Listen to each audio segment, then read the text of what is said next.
They laughed when she stepped off the transport. Too young, too quiet.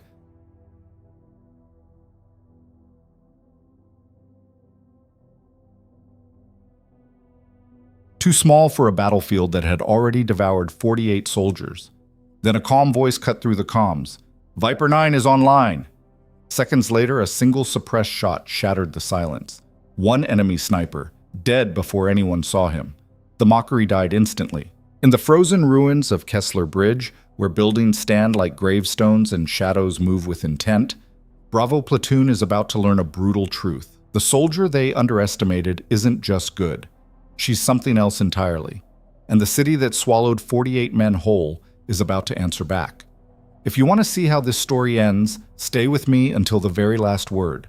Drop a like and comment the city you're watching from. I want to see how far this story travels. The CH-47 shuddered as it descended through gray sky, rotors beating against wind that howled like something alive.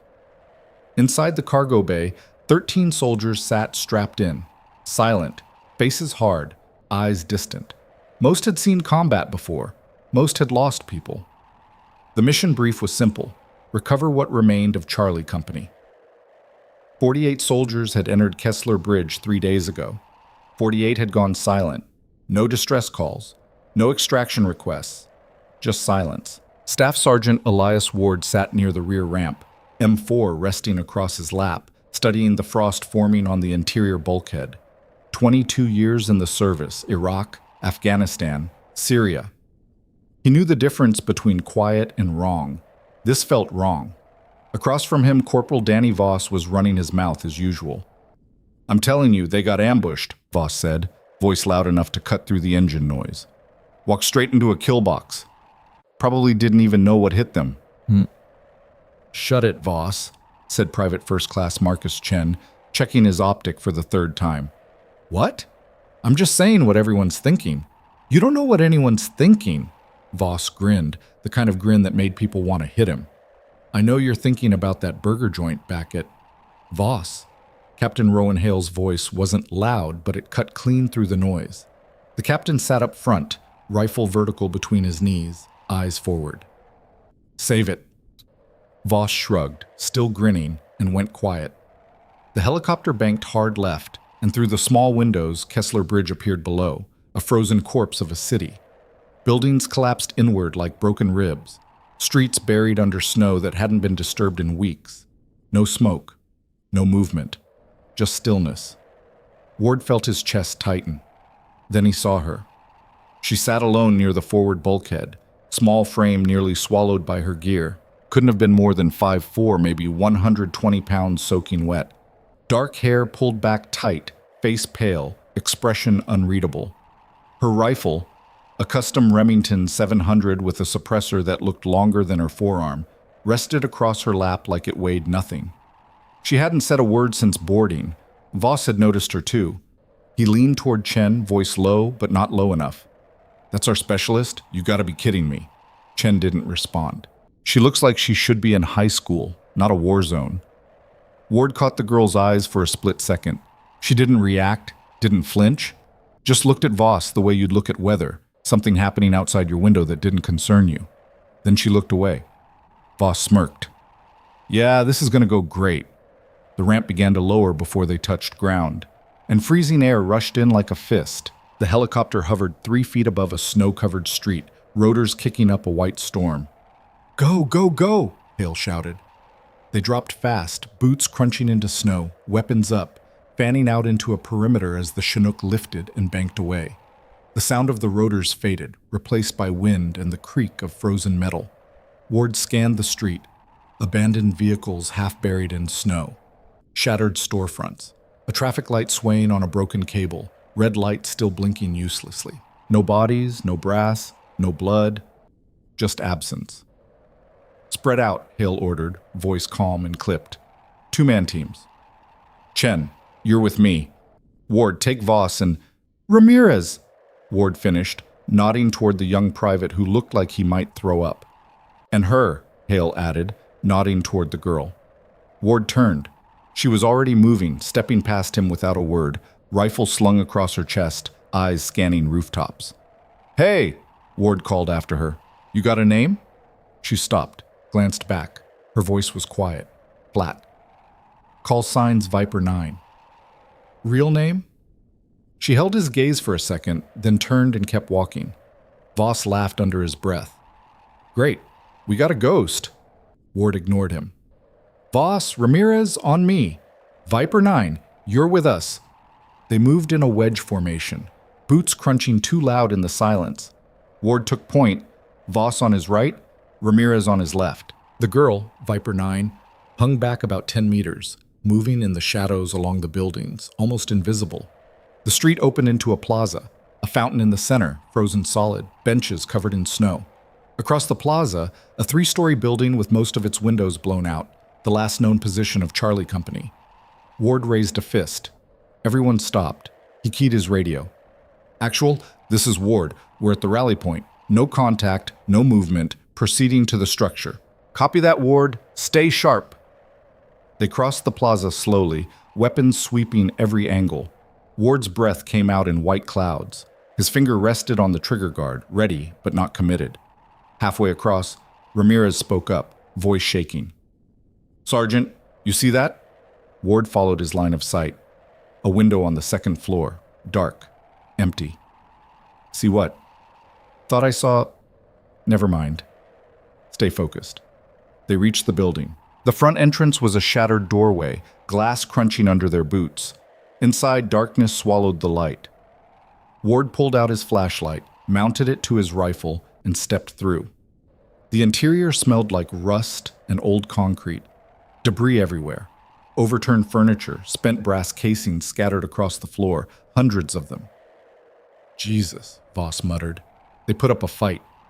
Ward crouched, picked up one of the casings. 5.56, U.S. issue. Still relatively fresh. Where are the bodies? Ramirez asked.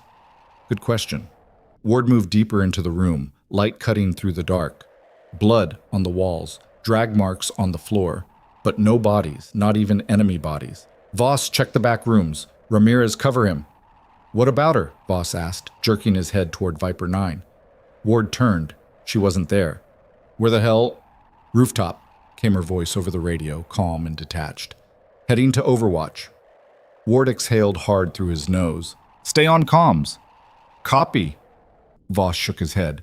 She just does whatever she wants, huh? Move, Voss. They cleared the first floor room by room. Nothing.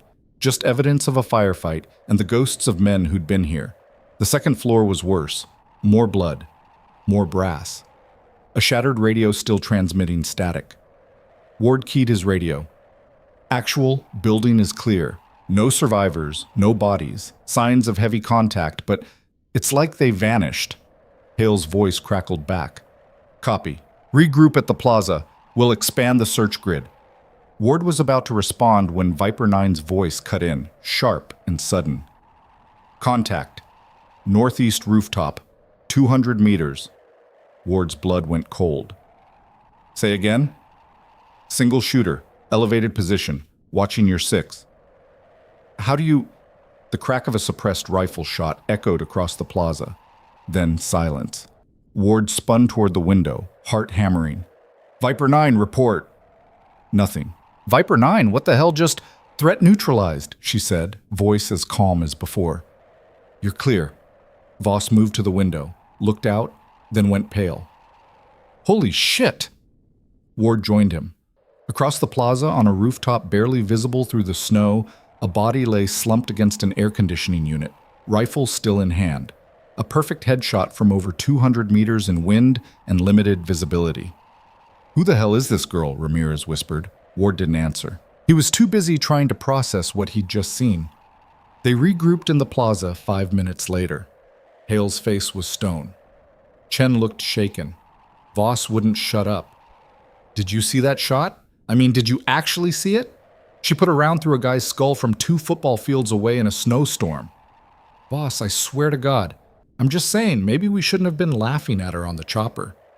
Hale raised a hand. Enough. We've got 39 soldiers still unaccounted for. That sniper wasn't alone. Stay alert. Ward scanned the area. Where is she? She said she's relocating, Chen offered. Didn't say where. Of course she didn't. They moved deeper into the city, following blood trails and drag marks that led through alleyways and collapsed buildings. The sun was setting, casting everything in deep blue shadow. Temperature was dropping fast. Then the shooting started. It came from everywhere at once. Automatic fire ripping through the silence, muzzle flashes lighting up windows and doorways. The squad scattered, diving behind cover as rounds chewed through concrete and metal. Contact left. Contact front. Multiple shooters. Ward pressed himself against a wall, breathing hard, trying to count muzzle flashes. At least 6. Maybe more. They were surrounded. Hale's voice came through, strained.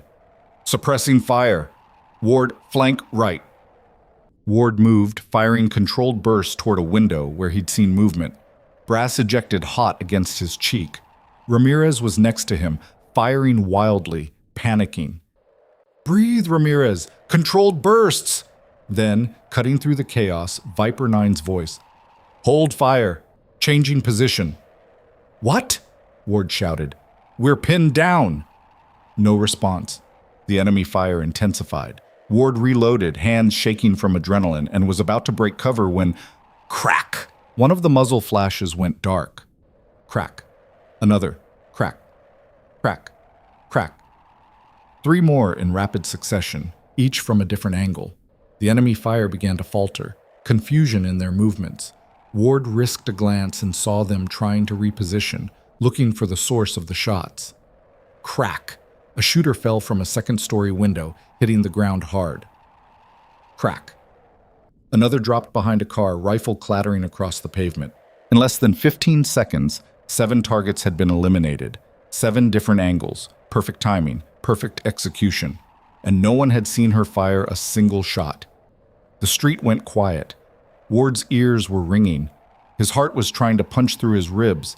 He stayed behind cover, scanning for threats, waiting for the next wave. It didn't come. Clear, Viper 9 said over the radio, voice steady. 7 hostiles down. No additional movement detected. Hale stood slowly, weapon still raised. Where the hell are you? North side, 3rd building, 4th floor. Ward looked up. He couldn't see her, not even a silhouette. Chen was staring at the bodies scattered across the street. She did all that? Alone? Apparently, Ward muttered. Voss, for once, had nothing to say. They regrouped again, this time inside a partially collapsed department store. Hale set up a defensive perimeter while they caught their breath. Ward found a corner and sat down hard, feeling the cold seep through his gear. His hands were still shaking, combat tremors. He'd seen it before, in himself and others, your body processing what your mind couldn't yet accept. Footsteps, soft, controlled. He looked up. Viper 9 stood a few feet away, rifle slung across her back, face expressionless. Up close, he could see she was even younger than he'd thought. Maybe early 20s. Eyes that didn't match her age, old eyes, tired eyes. You okay? She asked. Ward almost laughed. Shouldn't I be asking you that? She didn't respond, just looked at him the way she'd looked at Voss earlier, like weather. That was some shooting, Ward said. It was adequate. Adequate.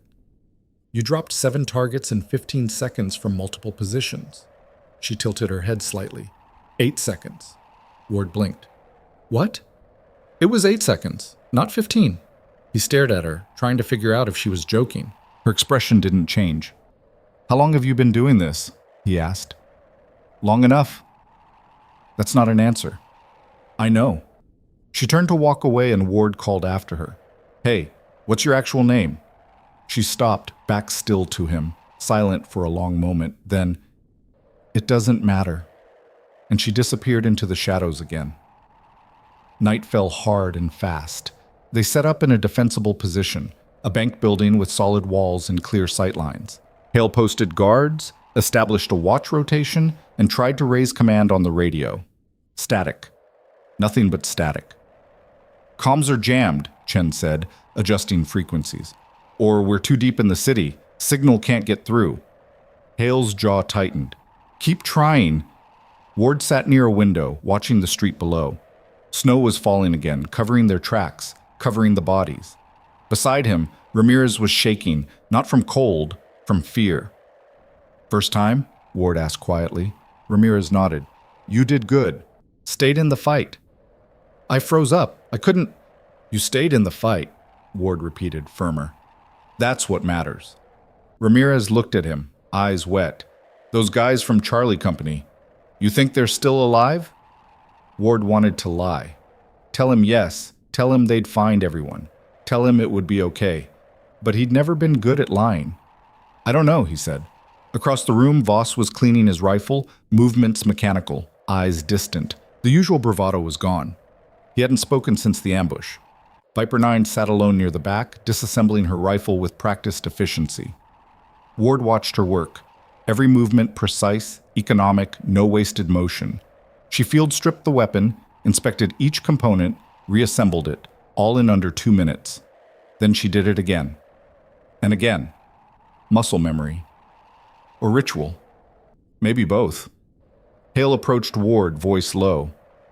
What do you make of her? Honestly, I have no idea. Command didn't give me much intel. Just said she was a specialist. Requested by name for this op.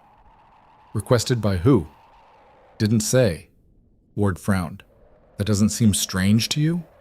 Everything about this seems strange to me. Hale looked out the window. 48 soldiers don't just disappear, and enemy combatants don't drag away their own dead unless they're hiding something. Or planning something. Yeah. They sat in silence for a moment, listening to the wind howl outside. She saved our asses today, Hale said finally. Whatever else she is, she's effective. Ward couldn't argue with that. The night dragged on.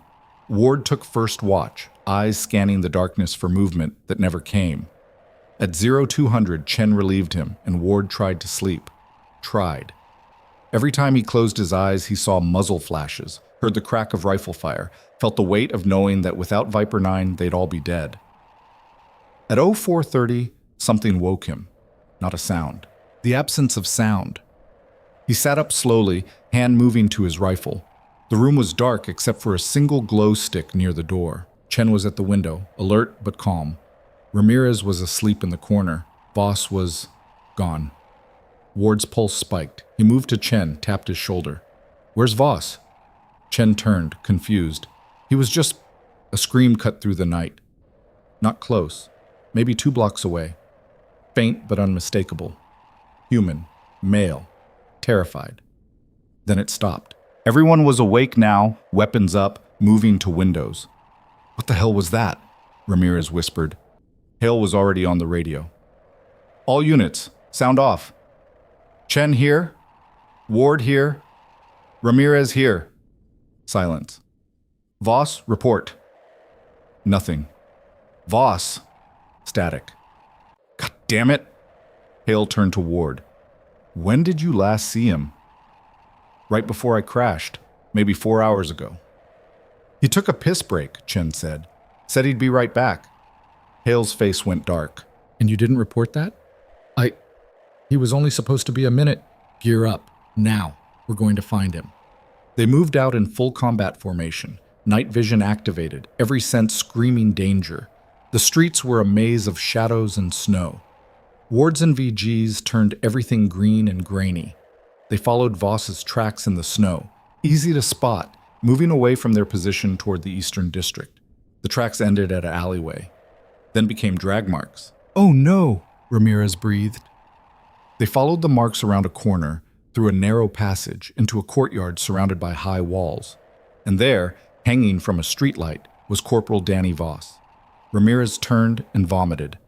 Chen just stared, frozen. Ward forced himself to look.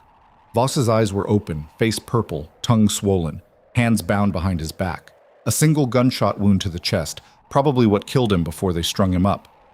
A message. Hale's voice was barely a whisper. Cut him down. Ward moved forward with Chen, and together they lowered the body. It was still warm. This had happened recently. Very recently. Which meant, they're still here, Viper 9 said. Ward spun. She was standing at the alley entrance, rifle raised, scanning the rooftops. How long have you been there? Hale demanded. Long enough. She lowered her rifle slightly. We need to move. Now. We're not leaving him. They're using him as bait. This whole thing is a trap. As if on cue, windows lit up around them. Not muzzle flashes. Flashlights, spotlights, dozens of them converging on the courtyard. And then, echoing from somewhere above, a voice spoke in accented English through a megaphone. "Drop your weapons. You are surrounded. Surrender, and you will join your friends. Resist, and you will join your dead." Hale raised his rifle toward the nearest light. "Don't," Viper 9 said quietly. "Like hell." There are at least 40 hostiles in elevated positions with overlapping fields of fire. If you shoot, we all die in under 3 seconds. Hale hesitated, jaw clenched. Ward looked at her. "So what do we do?" She was silent for a moment, eyes distant, calculating. Then she reached up and keyed her radio. "Viper 9 to actual. Emergency extraction required.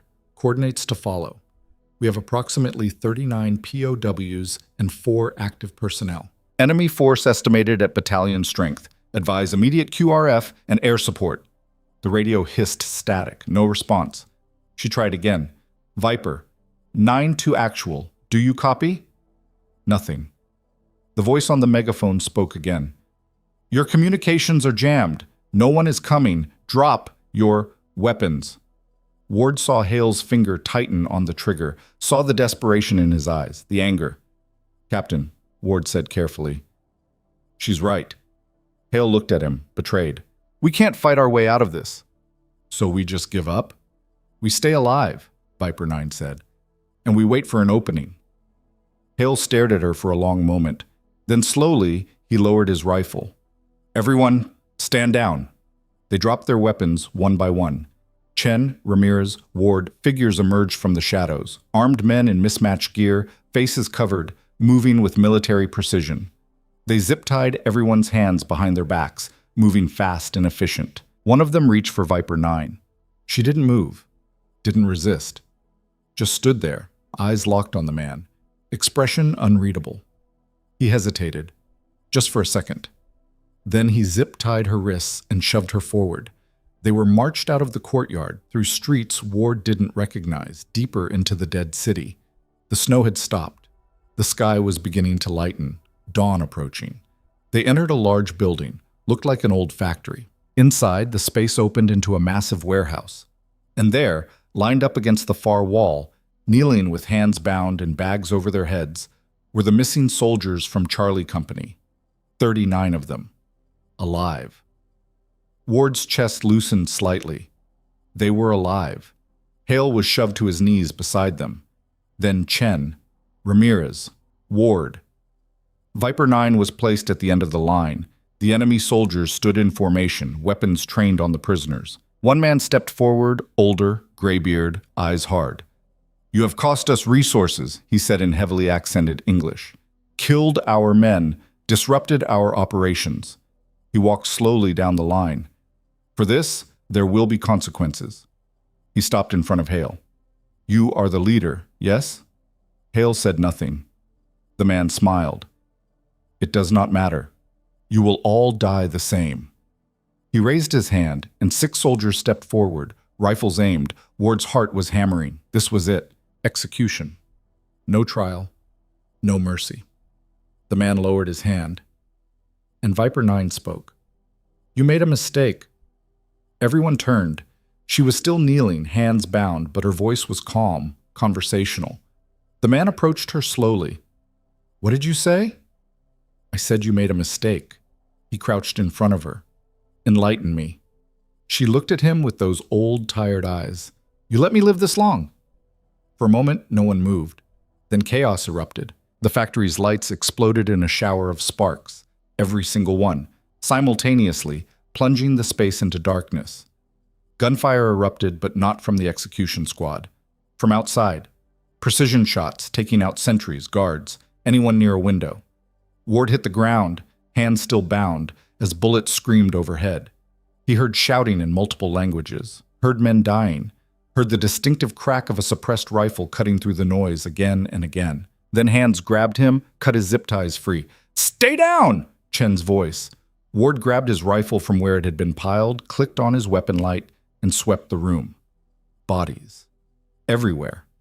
Enemy combatants dropping before they could even aim.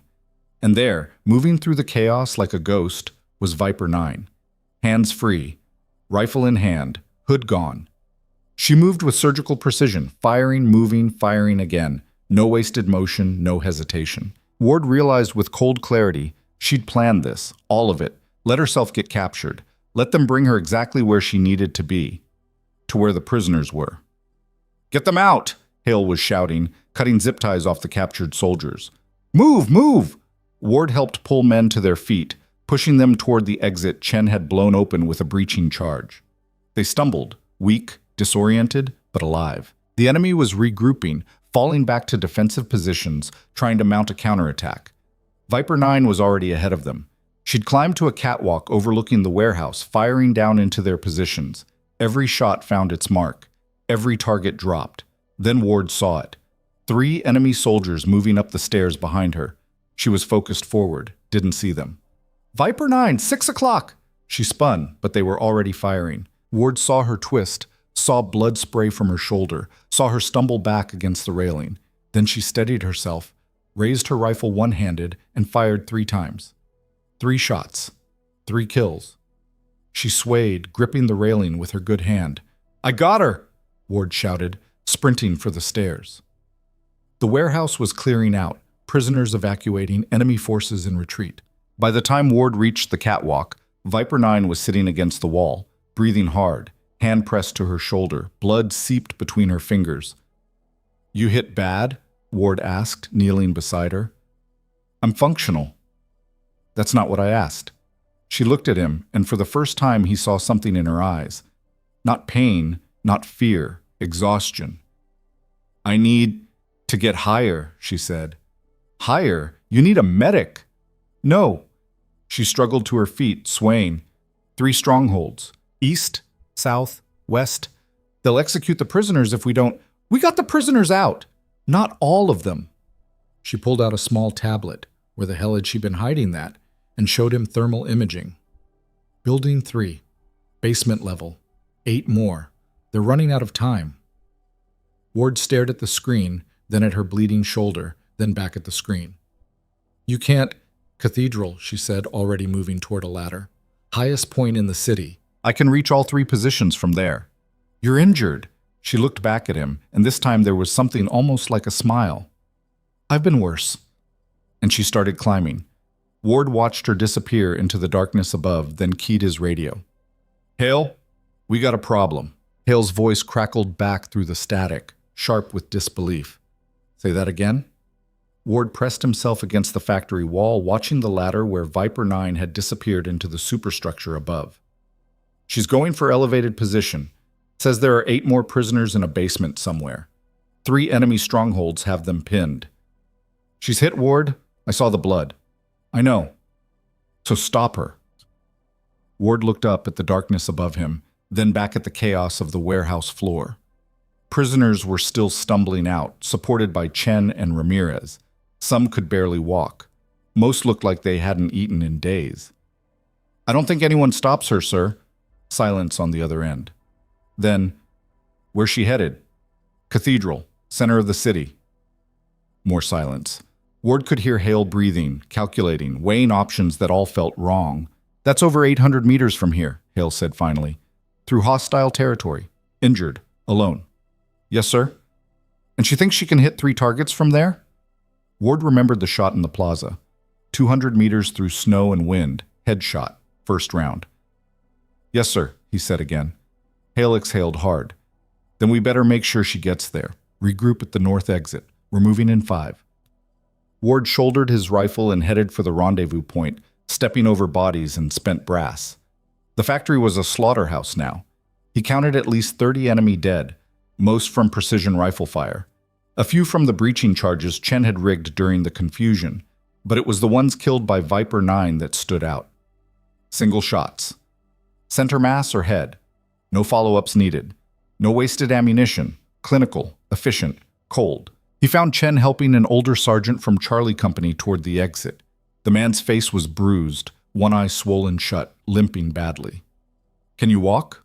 Ward asked. The sergeant nodded, teeth gritted. "Better than kneeling." "What happened here?" "Ambush. 3rd day in, whole city lit up. We fought for maybe 20 minutes before they had us surrounded. Captain ordered surrender. Figured we'd have a better chance alive than dead. He spat blood. They've been using us. Bait for rescue teams. You're the fourth group that's come looking. Ward's stomach dropped. Fourth? 3 others before you. All got snatched up same way we did. They keep cycling prisoners to different buildings, never in one place long. He looked at Ward with his good eye. That girl with you, the quiet one. She's not regular army, is she? I don't know what she is. Well, whatever she is, she just saved 40+ lives without breaking a sweat. So maybe don't ask too many questions. They reached the north exit where Hale had set up a defensive perimeter. The freed prisoners huddled together, sharing water, checking injuries. Most were in rough shape, but ambulatory. Ramirez was standing guard, scanning the street outside. He looked even younger now, covered in brick dust and someone else's blood. Movement? Ward asked. Nothing. They pulled back after the lights went out, like they just vanished. They're regrouping, Hale said, approaching with his rifle slung. His face was grim. Chen got comms working, spoke to command. QRF is inbound, but they're 40 minutes out. Air support's grounded due to weather. 40 minutes. Ward looked back toward the warehouse interior. She said those other prisoners don't have that long. I know. Hale turned to Chen. Show me what she was looking at. That thermal imaging. Chen pulled out the tablet he'd retrieved from where Viper 9 had dropped it. The screen showed a grid map of Kesler Bridge with 3 pulsing red markers. These are the strongholds, Chen explained. East position is an old hotel, 6 stories. South is a converted parking structure, 4 levels. West is some kind of industrial complex, maybe a power station. Thermal shows concentrated heat signatures in the basements of all 3. Guard rotations every 20 minutes. Hale studied the screen, jaw working. She can't hit basement targets from an elevated position. Physics don't work that way. Maybe she's not planning to hit the targets directly, Ward said slowly. Maybe she's hitting the guards. 8 prisoners across 3 buildings. Unknown number of hostiles. Even if she drops every guard perfectly, how does that help? They'll just replace them. Ward didn't have an answer. Hale lowered the tablet. We need to split up, 2 teams. One stays here, gets these people ready to move when QRF arrives. Other team pushes toward the Cathedral, provides support for our sniper. I'll go, Ward said immediately. Me too, Chen added. Ramirez hesitated, then nodded. Yeah, I'm in. Hale looked at each of them, then back at the freed prisoners. Most were in no shape to fight. A few were trying to reclaim weapons from the pile, but their hands shook too badly to hold them steady. Take Ramirez and Chen, Hale decided. I'll hold here with the others. You run into trouble, you call it in. Don't be a hero. Just get to that cathedral and make sure she's not bleeding out somewhere. Ward nodded. Yes, sir. They geared up quickly, extra magazines, grenades, what little medical supplies they had left. Ward checked his rifle, confirmed his optic was still zeroed, and took point. The streets outside were completely silent. No gunfire, no shouting, not even wind. Just that same crushing absence that had followed them since they'd arrived. They moved in a staggered column, weapons up, scanning every window and doorway. The cathedral was roughly half a click northeast, visible above the surrounding buildings, a Gothic spire that looked like it was clawing at the gray sky. Chen was on comms, trying to raise Viper 9. Viper 9, this is Chen. What's your status? Static. Viper 9, do you copy? Nothing. Maybe her radio's dead, Ramirez offered. Or maybe she doesn't want to talk, Ward muttered. They crossed through an intersection where an old bus sat frozen in time, windows shattered, doors hanging open. Inside, snow had drifted across the seats like passengers made of white. Movement caught Ward's eye, just a flicker in a second-story window across the street. He raised his fist. Everyone froze. Contact possible. 2nd floor, 10 o'clock. Chen brought up his rifle, peering through his optic. I don't see... The window exploded outward in a shower of glass, and someone tumbled through, hitting the pavement hard. Not an enemy soldier, a civilian. Old man, maybe 70, wearing a tattered coat. He scrambled to his feet, looked directly at them, and ran. Wait! Ward called out. The old man disappeared around a corner. Should we pursue? Ramirez asked. Ward shook his head slowly. No, keep moving. Stay alert. They pressed on, but Ward couldn't shake the feeling that they were being herded. Every turn felt predetermined. Every empty street felt staged. The cathedral loomed larger as they approached, its stone facade pocked with bullet holes and scorched by fire. The main doors hung broken on their hinges. Chen checked the tablet again. She should be here, or close. Ward scanned the building. Where would you go if you needed the highest vantage point? Chen pointed up. Bell tower. But the stairs are probably... A sound cut him off. Faint. Rhythmic. Metal on stone. Someone climbing. They entered through the shattered doors into a nave that smelled like ash and old blood. Pews had been overturned and stacked against the walls. Stained glass windows hung in jagged fragments, letting in weak daylight that painted everything in diseased colors. The climbing sound was louder now, coming from above. There, Ramirez whispered, pointing to a narrow staircase spiraling up the north wall.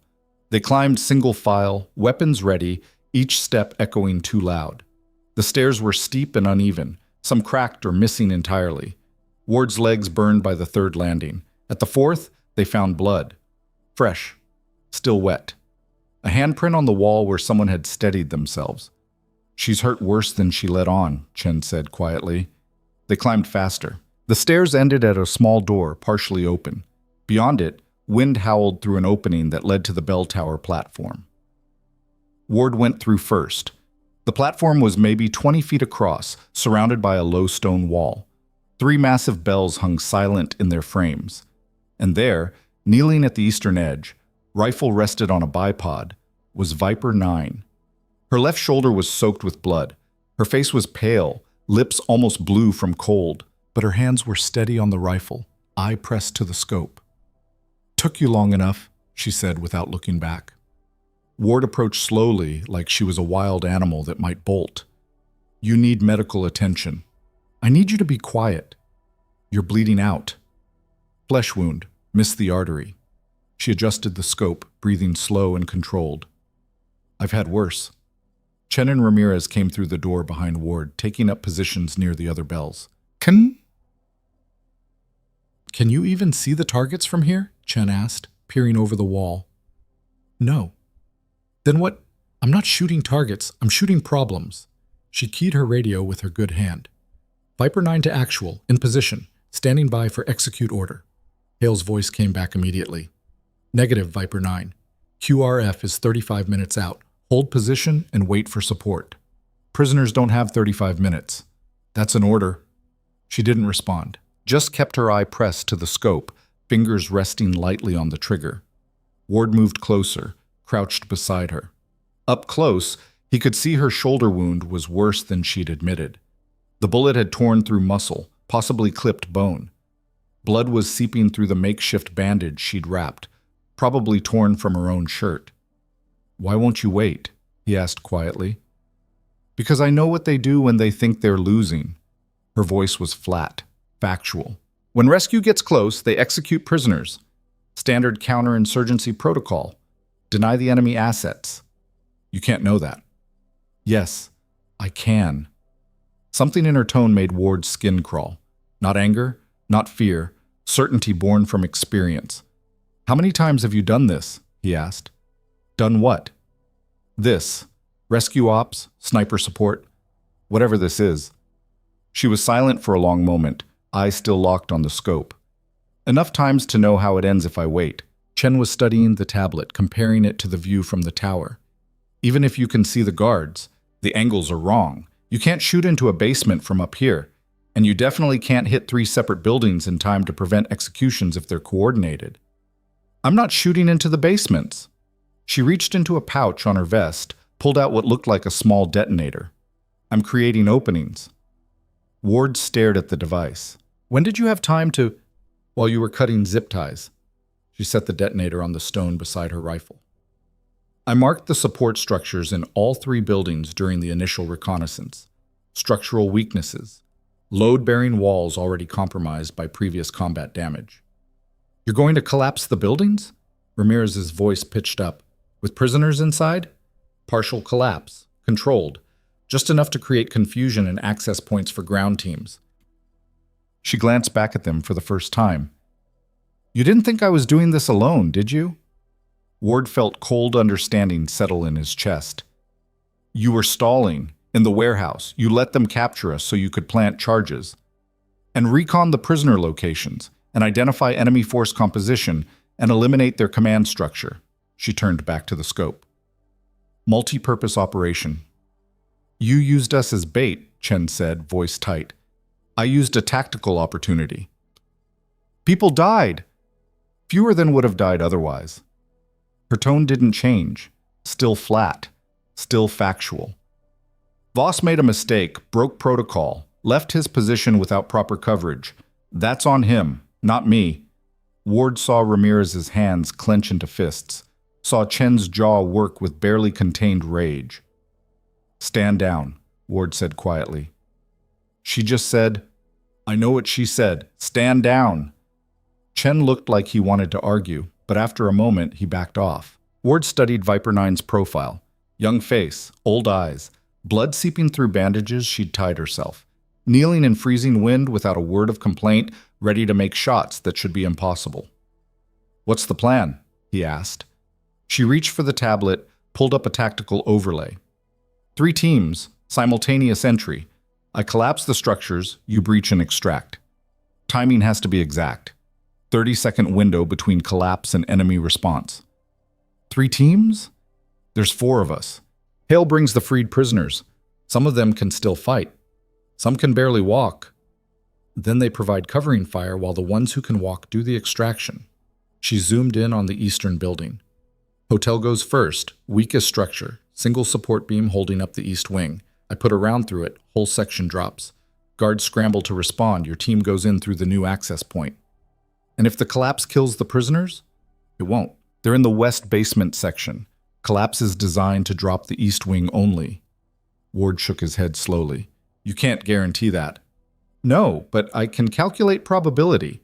87% chance of success versus 0% if we wait for QRF. She looked at him again. Your choice. Trust the math or trust your feelings. Math doesn't account for luck. Luck is just probability you haven't calculated yet. Chen laughed bitterly. You're insane. Probably. She turned back to the scope. Doesn't make me wrong. Ward stood, moved to the edge of the platform, looked out over the city. From here, he could see all 3 target buildings. The hotel to the east, half collapsed already. The parking structure to the south, squat and brutal.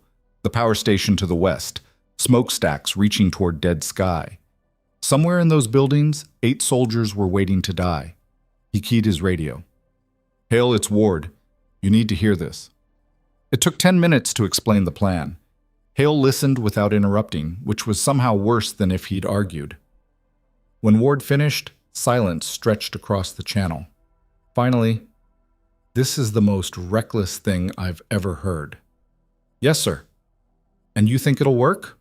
Ward looked at Viper 9. She was checking her rifle, loading match-grade rounds into the magazine with her good hand, movements practiced and precise despite the injury. I think she believes it'll work, Ward said, and I think she hasn't been wrong yet. More silence. All right, Hale said quietly, but if this goes sideways, it's on both of you. Understood? Yes, sir. I'll coordinate with the freed prisoners. Get 3 teams ready. Give me 15 minutes. The channel went dead. Ward turned to Chen and Ramirez. You heard the man. We're doing this. Chen looked sick. We're really trusting her? After everything? You got a better idea? Yeah. Wait for the professionals. We are the professionals, Ward said. And right now, she's the best we've got. Ramirez was staring at Viper 9. Why are you doing this? Really? She paused in her loading process, looked at him with those tired eyes. Because no one else will. That's not an answer. It's the only answer I have.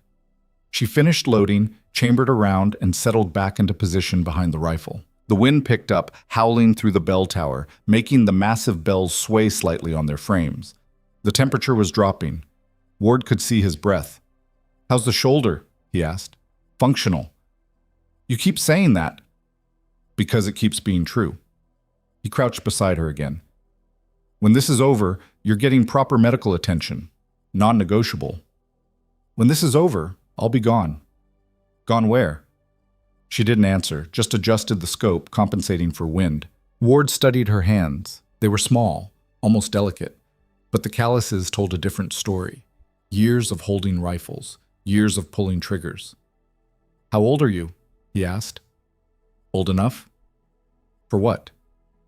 To know better. She glanced at him briefly. You should get into position. 15 minutes doesn't last long. Ward stood, but didn't move away. I need to know something. What? Is this personal for you, the rescue mission, the prisoners, all of it? She was quiet for a moment. Then, everything's personal. That's not 23, she said suddenly. Ward blinked. What? You asked how old I am. 23. She settled her cheek against the stock. Been doing this since I was 19, 4 years, 17 missions, 248 confirmed kills, 0 failed rescues. 0? Until today, maybe. She adjusted the scope again. So you should probably let me work. Ward wanted to ask more, wanted to understand who she was, where she came from, why someone so young had eyes so old. But Hale's voice cut through the radio. All teams, this is actual. We're set. 3 elements. Ward, you take Team 1 to the hotel. Chen, Team 2 to the parking structure. I'll take Team 3 to the power station. Link up at grid reference Delta 7 once we have the packages. Ward keyed his mic. Copy. Team 1 moving to staging position. He looked at Chen and Ramirez. Let's move. They descended the spiral stairs quickly, emerged back into the ruined nave, and headed for the exit. Behind them, alone in the bell tower, Viper 9 settled in behind her rifle and began her calculations. The descent from the cathedral took less time than the climb. Ward's legs carried him on autopilot while his mind raced through scenarios. Breach points, extraction routes, casualty protocols. They reached the staging position, a collapsed storefront with clear line of sight to the hotel, and found 4 freed prisoners waiting for them, all older men, all carrying reclaimed M4s with shaky grips. The one with the swollen eye from earlier stepped forward. Sergeant Ward, I'm Masters. These are Logan, Price, and DeVille. We're your team. Ward assessed them quickly. Masters looked steady despite the beating he'd taken. Logan was mid-40s, graying hair, 1,000-yard stare. Price couldn't have been more than 25, reminded Ward of Ramirez. DeVille was the oldest, maybe 50, with a scar that ran from his ear to his jaw. None of them looked ready for combat, but they were here. Hotel's 200 meters northeast, Ward said, pointing.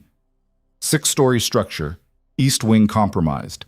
When it drops, we go in fast through the breach point. Basement access should be clear. Extract the prisoners and fall back to this position. Questions? Who's dropping the building? Masters asked. Viper 9 from the Cathedral. Masters nodded slowly. The girl. Yeah. She hit? Yeah. How bad? Bad enough that anyone else would be in a hospital. Ward checked his rifle. But she's still taking the shot. DeVille spat. She's got stones. I'll give her that. Ward's radio crackled. Hale's voice. All teams, stand by. 60 seconds. Ward's heart kicked up. Copy. Team 1 standing by. The freed prisoners spread out, taking cover behind rubble. Ramirez was breathing too fast, trying to control it. Chen's jaw was locked tight. Ward watched the hotel through a gap in the storefront wall. No movement visible. No guards on the outside. Everything internal. 45 seconds. He thought about Viper 9 up in that tower. Wounded, cold, alone. About to attempt something that violated every rule of physics and probability. 30 seconds. His finger found the trigger guard. Not on the trigger. Not yet. Just resting. Ready. 15 seconds. The wind stopped. Complete stillness. Then, the crack of a rifle shot echoed across the city. For a heartbeat, nothing happened. Then the hotel's east wing groaned, a sound like the earth screaming, metal twisting, concrete fracturing. The entire 6-story section tilted slowly, almost gracefully, and collapsed inward in a thunderous cascade of dust and debris. The ground shook. Alarms began wailing from inside the building, shouting in multiple languages. Go! Ward yelled. They sprinted across open ground, boots pounding pavement, as enemy soldiers poured out of the building's main entrance, trying to figure out what had just happened. Ward didn't give them time to think. He dropped two with controlled bursts before they even raised their weapons. Chen took down a third. The freed prisoners opened fire, suppressing anyone who tried to organize a response. They reached the breach point, a gaping hole in the building's foundation where the collapse had torn away the basement wall. Inside, darkness and dust. Ward pulled out his flashlight, clicked it on, and pushed through. The basement was a maze of pipes and support columns. Water dripped from somewhere above. The air tasted like rust and mold. "Clear left," Chen called. "Clear right," Ramirez answered. They moved deeper, clearing corners, watching for tripwires or ambush points. Then Ward heard it. Voices. American accents. Weak but unmistakable. "Over here!" They found them in a small room at the far end, 3 soldiers chained to a support beam, gagged, eyes wide with shock and hope. Masters was already on them, pulling bolt cutters from his pack. "Hold still, boys. We're getting you out." The chain snapped. The soldiers collapsed, legs too weak to hold them. "Can you walk?" Ward asked. One of them, young kid, couldn't have been more than 20, nodded frantically. "Then move. Now!" They half-carried, half-dragged the freed prisoners back through the maze, up through the breach point, out into open air just as gunfire erupted from the hotel's upper floors. Chen returned fire, suppressing the shooters while everyone sprinted for cover. They made it back to the staging position, 3 rescued soldiers in tow, breathing hard. Ward keyed his radio. "Team 1, successful extract, 3 packages secured." Hale's voice came back strained. "Copy." "Team 2, report." Chen's voice. "Team 2 engaged. Heavy resistance. Still working on... Wait, we got them. 2 packages secured." That was 5. 3 more to go, but Hale's team hadn't checked in yet. "Team 3, report," Ward said into the radio. Static. "Hale, do you copy?" More static. Then gunfire, loud, sustained, desperate, bleeding through the channel. Hale's voice cut through, barely audible. "Pinned down! Need support! Multiple hostiles!" The transmission died. Ward's blood went cold. He looked at Masters. "Stay here with the packages. Everyone else, on me." "Where?" Ramirez asked. "Power station. West side. Team 3 needs backup." They moved fast, cutting through alleys and side streets, following the sound of sustained gunfire. The power station loomed ahead, a massive structure of rusted metal and broken windows. The shooting was coming from the north side. Ward rounded the corner and saw the situation immediately. Hale and his team, 6 men total, were pinned behind a concrete barrier, taking fire from at least a dozen hostiles positioned in the power station's upper levels. Tracers cut through the air. Rounds chewed into the concrete. No way to advance. No way to retreat. A killing zone. Ward dropped to one knee, brought up his rifle, and started picking off targets. Chen joined him. Ramirez too. But there were too many. For every one they dropped, 2 more appeared. Hale's voice on the radio. "We can't hold this." Ward's mind raced. They needed something to change the equation. Needed an advantage they didn't have. Then he remembered. The detonator. Viper 9 had charges in all 3 buildings. "Viper 9, Ward said into his radio. "West building. Can you drop it?" Her voice came back calm. "Negative. Prisoners are still inside." "We can't reach them. We need..." "I'm working on it." Working on what? Then Ward saw it. A figure moving on the power station's roof. Fast. Impossibly fast. No. Not possible. Viper 9 was in the Cathedral Tower. 800 meters away, wounded. Except, the figure raised a rifle, and the enemy position started going dark. 1 shot. 1 kill. Another shot. Another kill. Methodical. Relentless. Unstoppable. The enemy fire faltered, shifted, tried to locate the new threat. Too late. 7 shots in 10 seconds. 7 hostiles down. The remaining fighters broke, retreating deeper into the building. Hale's team surged forward, breaching the entrance. Ward and his element followed, covering their advance. Inside they found the prisoners, 3 soldiers, worse shape than the others, barely conscious. Hale was cutting their restraints, talking to them quietly. urgently. Ward moved to a window, looked up at the roof. Nothing. Whoever had been there was gone. His radio crackled. Viper 9's voice. All prisoners secured? Affirmative, Hale responded. 8 total. Good shooting. Thank Masters. He did the hard part. Ward keyed his mic. How did you were in the Cathedral Tower. Was, she said simply. Now I'm relocating. QRF arrives in 12 minutes. Get to the extraction point. The channel went silent. Chen appeared beside Ward. Did she just... I have no idea, Ward said. They regrouped in the plaza where this had all started, the frozen fountain at the center, surrounded by buildings that had watched everything unfold. 8 freed prisoners sat wrapped in emergency blankets. The rest of Bravo platoon formed a defensive perimeter. Ward counted heads. Everyone accounted for except... Where is she? Hale asked. Ward scanned the rooftops, the windows, the shadows. Nothing. Viper 9, what's your position? He called over the radio. No response. Viper 9, QRF is inbound. We need your location for extraction. Static. Hale's expression darkened. She wouldn't just leave. Wouldn't she? Chen muttered. In the distance, the sound of helicopter rotors. The QRF approaching. And still, no sign of her. Ward felt something cold settle in his chest. She'd said it herself. When this is over, I'll be gone. He just hadn't believed her. The Blackhawks came in low and fast, rotors beating against gray sky, kicking up snow devils across the plaza. Ward watched them descend, 3 birds total, loaded with reinforcements that had arrived too late to matter. But they were here now, and 8 prisoners were going home because of it.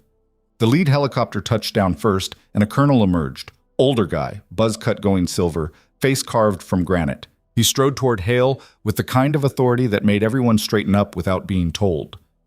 Captain Hale? Yes, sir. Colonel Marcus Vance. Heard you had a rough time. His eyes swept the plaza, taking in the freed prisoners, the exhausted soldiers, the bodies that hadn't been moved yet. Where's the specialist? Hale's jaw tightened. Unknown, sir. Lost contact approximately 8 minutes ago. Lost contact how? She stopped responding to radio calls. Vance's expression didn't change, but something flickered in his eyes. Did she complete the mission? All 8 prisoners extracted successfully. 0 friendly casualties beyond the one we lost earlier. Then she completed the mission. Vance turned to one of his aides. Get these people loaded. Medical evac for the wounded. I want wheels up in 10 minutes. Sir, Ward said, stepping forward. We can't leave without... Without who, Sergeant? Vance's gaze locked onto him. A specialist who chose to go dark? Who's probably already extracted herself through channels you don't know exist. Ward felt like he'd been slapped. Sir, she's wounded. Took her round to the shoulder. Lost blood. She needs medical attention. She's had worse. The certainty in Vance's voice made Ward's skin crawl. You know her. I know what she is, and what she is doesn't need extraction from people like us. Vance gestured toward the helicopters. Now get your men loaded before I make it an order. Ward wanted to argue, wanted to demand answers, but the colonel's expression left no room for negotiation. He turned to Chen and Ramirez. Load up. They moved toward the helicopters with the freed prisoners, leaving Ward and Hale standing in the plaza. This doesn't feel right, Hale said quietly. No, it doesn't. She saved our lives multiple times, and we're just leaving her. Ward looked up at the cathedral spire, dark against the gray sky. Somewhere in this dead city, Viper 9 was alone, wounded, disappearing into whatever shadows she'd emerged from. I don't think we have a choice, sir. Hale's hands clenched into fists, then released. Load up, Ward. That's an order. Ward climbed into the second Blackhawk, strapped in beside Ramirez, and watched through the open door as Kesler Bridge fell away below them. The city looked even more dead from the air, a corpse of civilization, frozen and forgotten. The helicopter banked hard, and Ward lost sight of the cathedral. He closed his eyes. They were 40 minutes into the flight when the pilot's voice cut through the headset. Colonel, we've got a situation. Vance's response was immediate. Define situation. Emergency transmission, encrypted military channel, audio only, requesting immediate patch through to all birds. Source? Unknown. But the encryption is... Jesus, sir, it's black level. I've never seen clearance this high. Silence. Then, patch it through. Static filled Ward's headset. Then a voice, calm, female, filtered through layers of digital encryption. Not Viper 9. Someone else. Attention all aircraft in Sector 7-9er. You have hostile ground forces converging on your position. ETA 4 minutes. Break formation and initiate evasive protocols immediately. Vance's voice cut through. Identify yourself. Identification is irrelevant. You have 4 minutes to clear the kill zone or you'll lose all 3 birds. Break formation now. We're not breaking formation based on an unverified... The lead helicopter exploded. Just detonated. Mid-air. A fireball that lit up the gray sky like a second sun. Debris rained down. The shockwave hit Ward's Blackhawk hard enough to slam him against his harness. Alarm screamed. The pilot was shouting. The bird lurched sideways, diving hard. Ward's stomach dropped as they fell. Through the chaos, the encrypted voice remained calm. 2 birds remaining, 3 minutes 40 seconds. There are 3 SAM sites tracking you. Coordinates being transmitted now. Engage or evade. Your choice. Ward looked out the door and saw them. Smoke trails rising from 3 different positions below. Missiles already in the air. Countermeasures, the pilot screamed. Flares deployed, bright magnesium stars tumbling through the sky. The first missile diverted, chasing a flare. The second locked on anyway. The pilot threw the Blackhawk into a spiral that made Ward's vision blur. The missile screamed past, missing by meters. The third was already tracking. Then, crack. A single rifle shot, impossibly loud even over the rotor noise. The missile exploded mid-flight, detonating harmlessly 200 meters away. Another shot.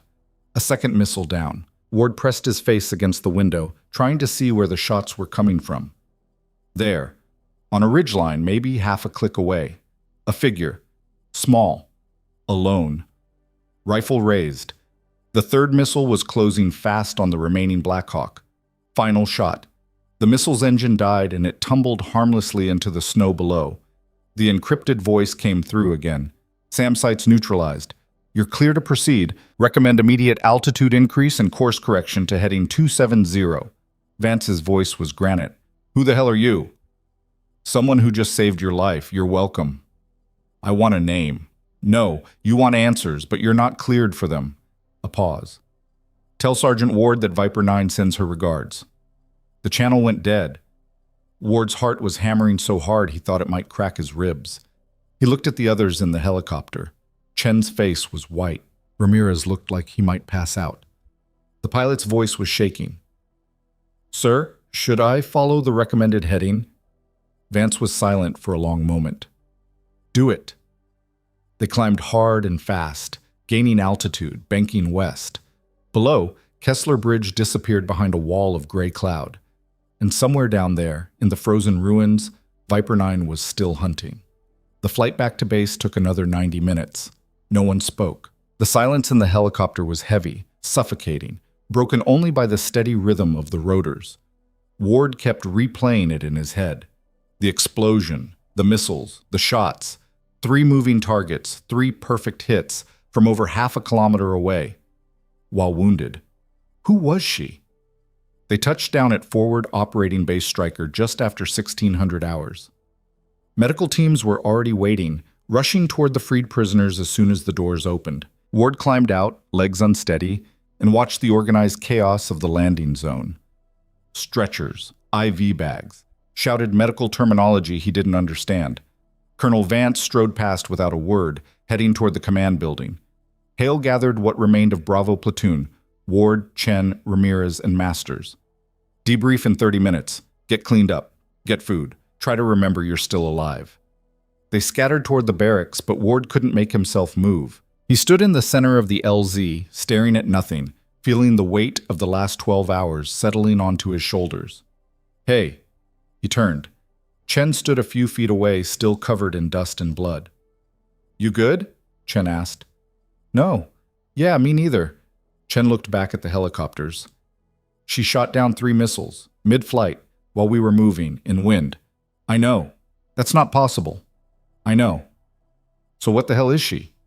Ward didn't have an answer. The debrief lasted 2 hours. Hale walked them through every detail. The initial insertion, the ambush, the capture, the rescue. Vance sat in the corner, stone-faced, taking notes but asking no questions. When it was over, Vance stood. "Sergeant Ward, Captain Hale, a word." The others filed out. Ward and Hale remained standing. Vance waited until the door closed. Then, "Everything you saw today is classified. Everything you heard, everything you experienced. You will not discuss it with anyone outside this room. You will not write about it. You will not even think about it too hard. Am I clear?" "Sir," Hale started. "Am I clear, Captain?" Hale's jaw worked. "Yes, sir." Vance turned to Ward. "Sergeant, with respect, sir, we have a right to know who we fought alongside." "No, you don't." Vance moved to the window, looked out at the base. "Viper 9 doesn't exist. Not in any official capacity, not in any database, not in any unit roster. She's a tool, nothing more. A tool that gets pointed at problems and makes them go away." "She's a person," Ward said. "Is she?" Vance looked back at him. "Because from where I'm standing, she's something else entirely. Something we use when conventional forces aren't enough. Something we deploy and then try very hard to forget about." The coldness in his voice made Ward's blood freeze. "How many?" Ward asked. "How many what? How many times has she done this? How many missions?" Vance smiled. It didn't reach his eyes. "You really want to know?" "Yes." 17 confirmed operations over 4 years, 248 confirmed kills, 0 failed rescues, 0 captured assets, 0 witnesses who could identify her afterwards. Vance paused. "Until today." Ward felt something cold slither down his spine. "What does that mean?" "It means you and your platoon are the first people to work directly alongside her and live to talk about it." Vance's smile faded. "Congratulations. You're now part of a very exclusive club, a club that will never speak about its membership. Ever. And if we do? Then you'll discover that accidents happen.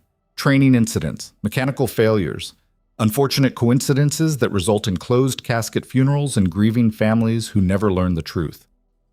Hale stepped forward, voice tight with anger. "Are you threatening us, sir?"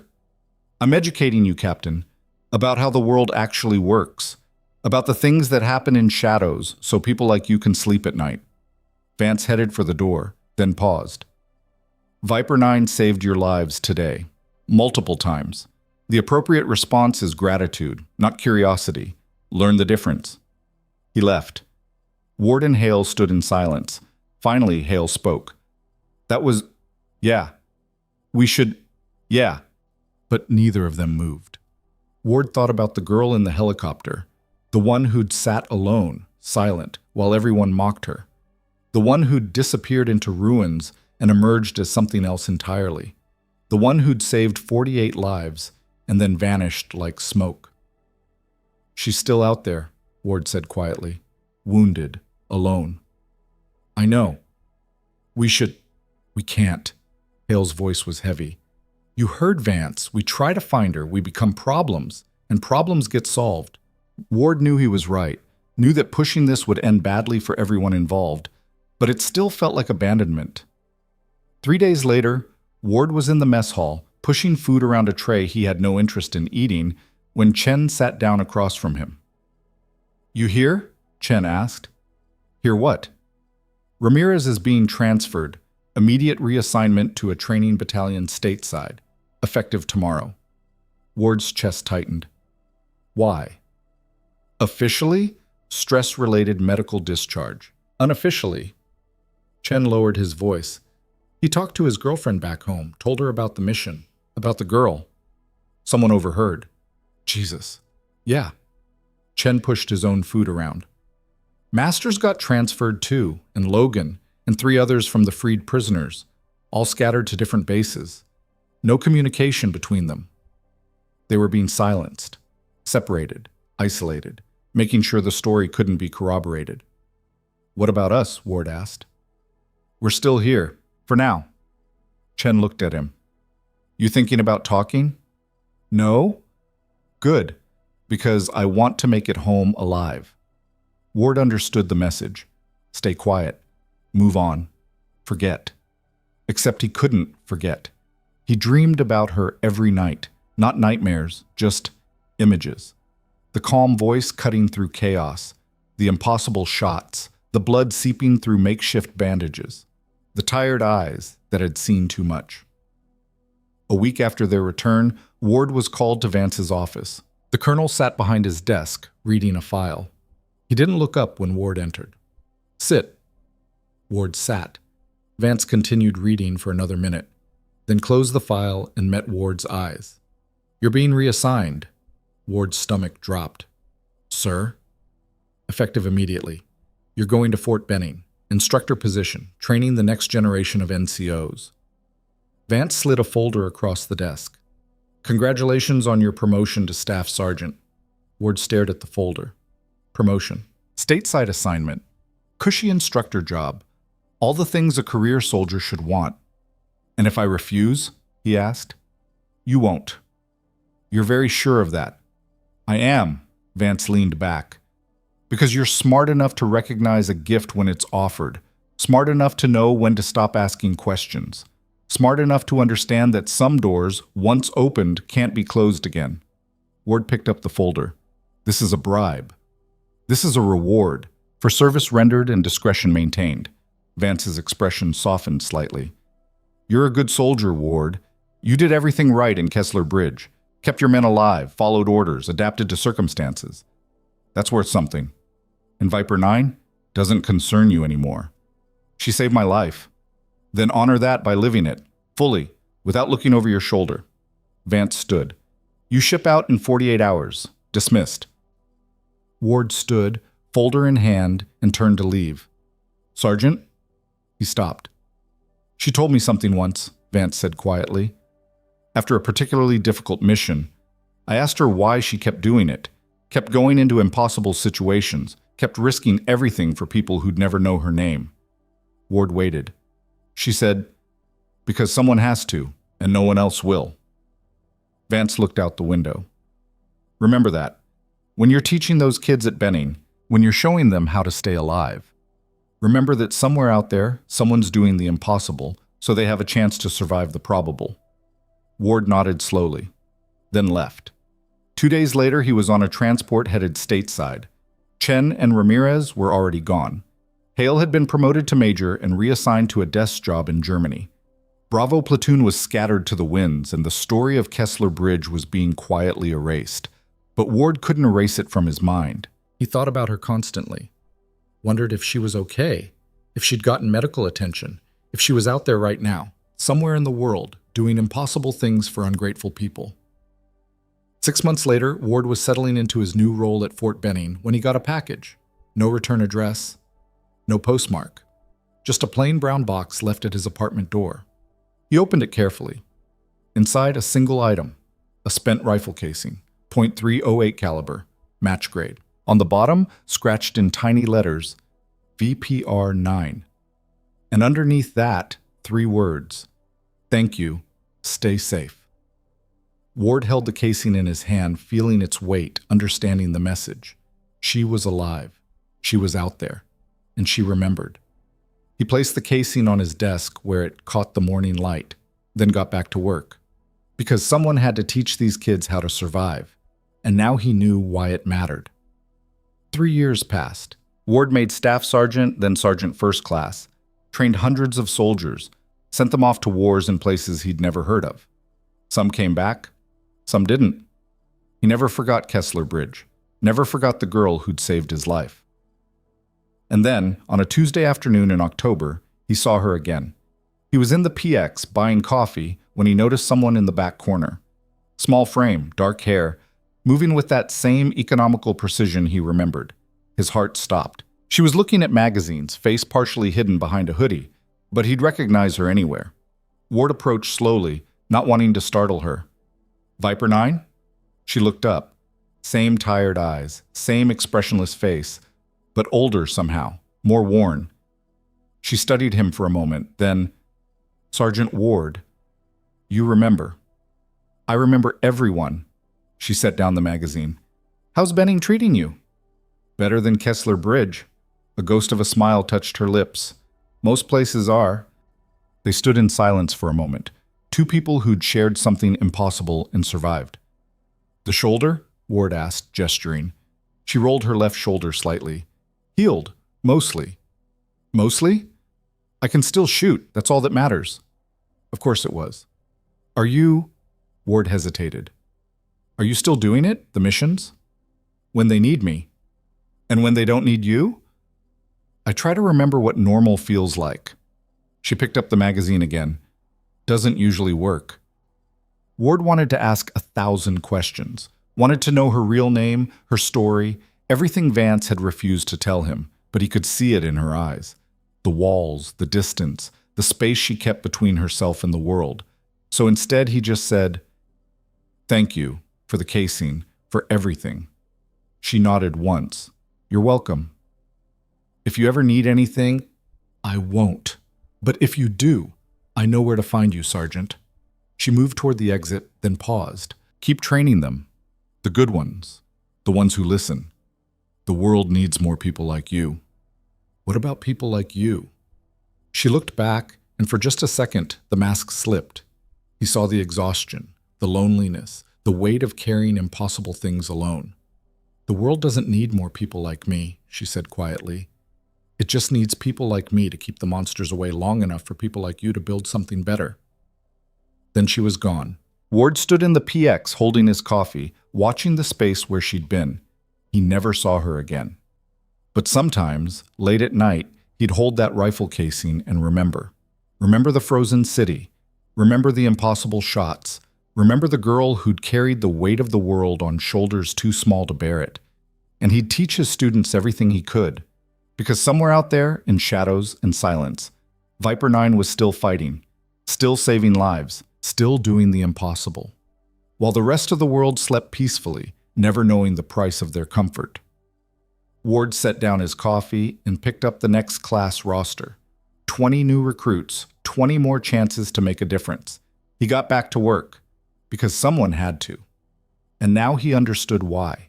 Ward didn't go home that night.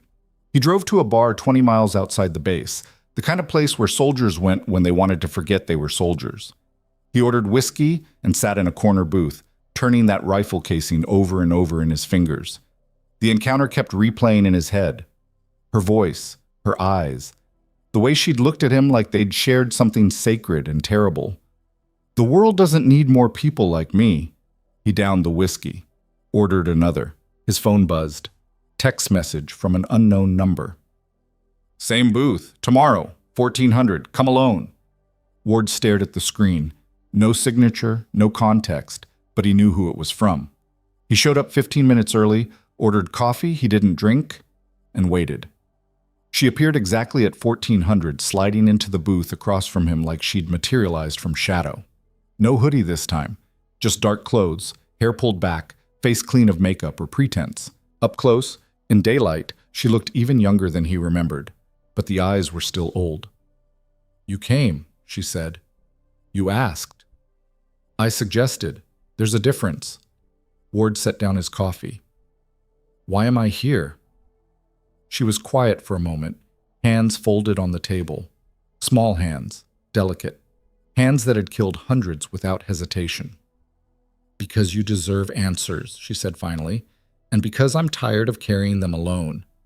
Vance says a lot of things. Most of them are lies designed to keep people quiet and compliant.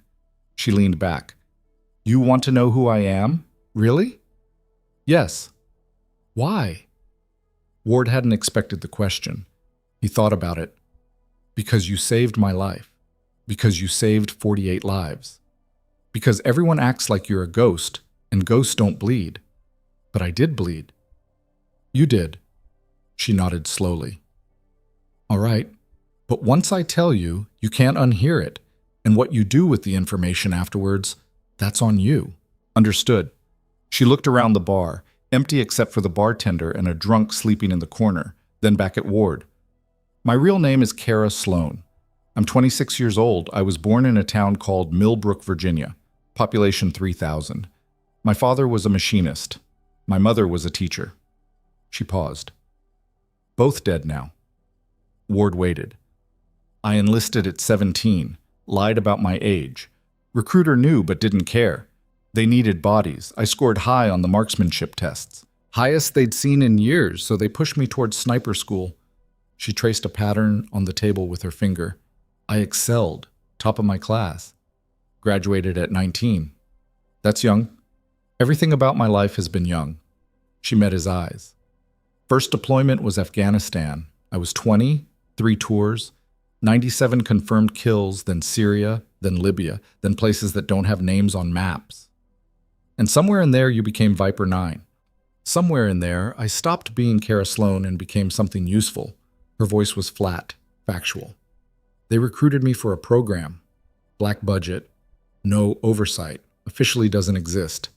They take soldiers with specific skill sets and specific psychological profiles and turn them into tools. What kind of profiles? Ones that don't attach easily. Don't question orders. Don't break under pressure. She smiled without humor. Orphans are ideal. No family to ask questions when you disappear for months at a time. Ward felt something cold settle in his chest. How many are there? Like you? Were. Past tense? She looked away. I'm the last one. What happened to the others? Some died in the field, some couldn't handle it and ate their guns. One went rogue and had to be dealt with. She turned back to him. It's not a career path with a retirement plan. Ward thought about Vance's threats, the transfers, the silencing, and they just let you walk into a PX on a Tuesday afternoon? They don't let me do anything. I do what I want. When they need me, they call. When they don't, I disappear. She pulled out a phone, burner probably, and set it on the table. This rings maybe once a month, sometimes less. I answer or I don't. My choice. That doesn't sound like how the military works. It's not. But I'm not military anymore. Not really. She pocketed the phone. I'm a contractor, independent.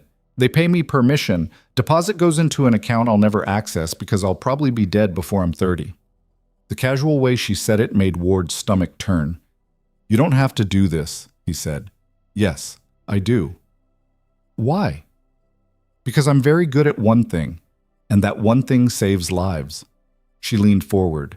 Do you know what it feels like to be exceptional at something terrible? To know that your talent, your gift, your entire purpose is inflicting death on people you've never met? Ward didn't answer. It's hollow, she continued. But it's also the only thing that makes sense. In Kesler Bridge, I killed 47 enemy combatants. 47 people who woke up that morning not knowing they'd be dead by sunset. And because I killed them, 48 soldiers went home to families who'll never know my name. You're keeping score. Always. She pulled out a small notebook, worn, edges frayed, and opened it. Page after page of dates, locations, numbers.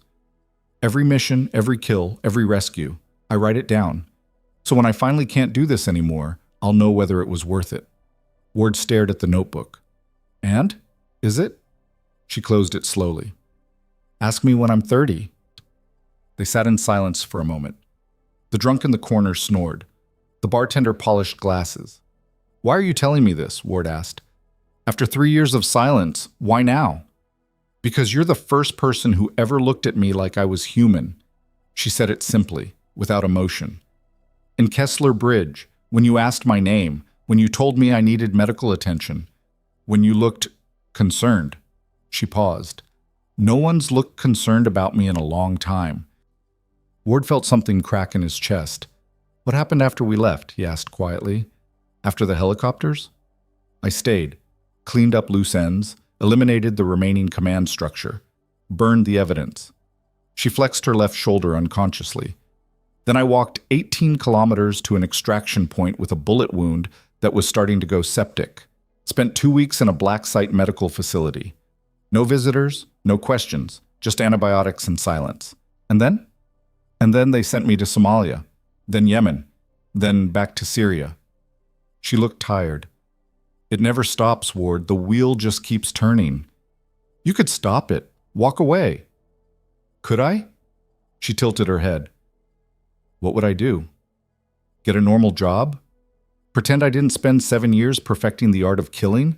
Pretend I don't wake up every morning calculating wind speed and bullet drop? You could try. I wouldn't last a week. She stood. But I appreciate the sentiment. Ward stood too. Cara, Don't. She held up a hand. That name doesn't fit anymore. I'm Viper 9. That's who I am now, who I'll be until I'm not useful anymore. And then what? She smiled sadly. Then I become a liability, and liabilities get resolved. She started to walk away. Wait, Ward called. She stopped. If you ever need help, real help, you know where I am. She looked back at him, and for just a second the mask cracked. He saw the scared kid underneath, the one who'd enlisted at 17 because she had nowhere else to go. Thank you, she said quietly. But if I ever need that kind of help, it'll already be too late. Then she was gone.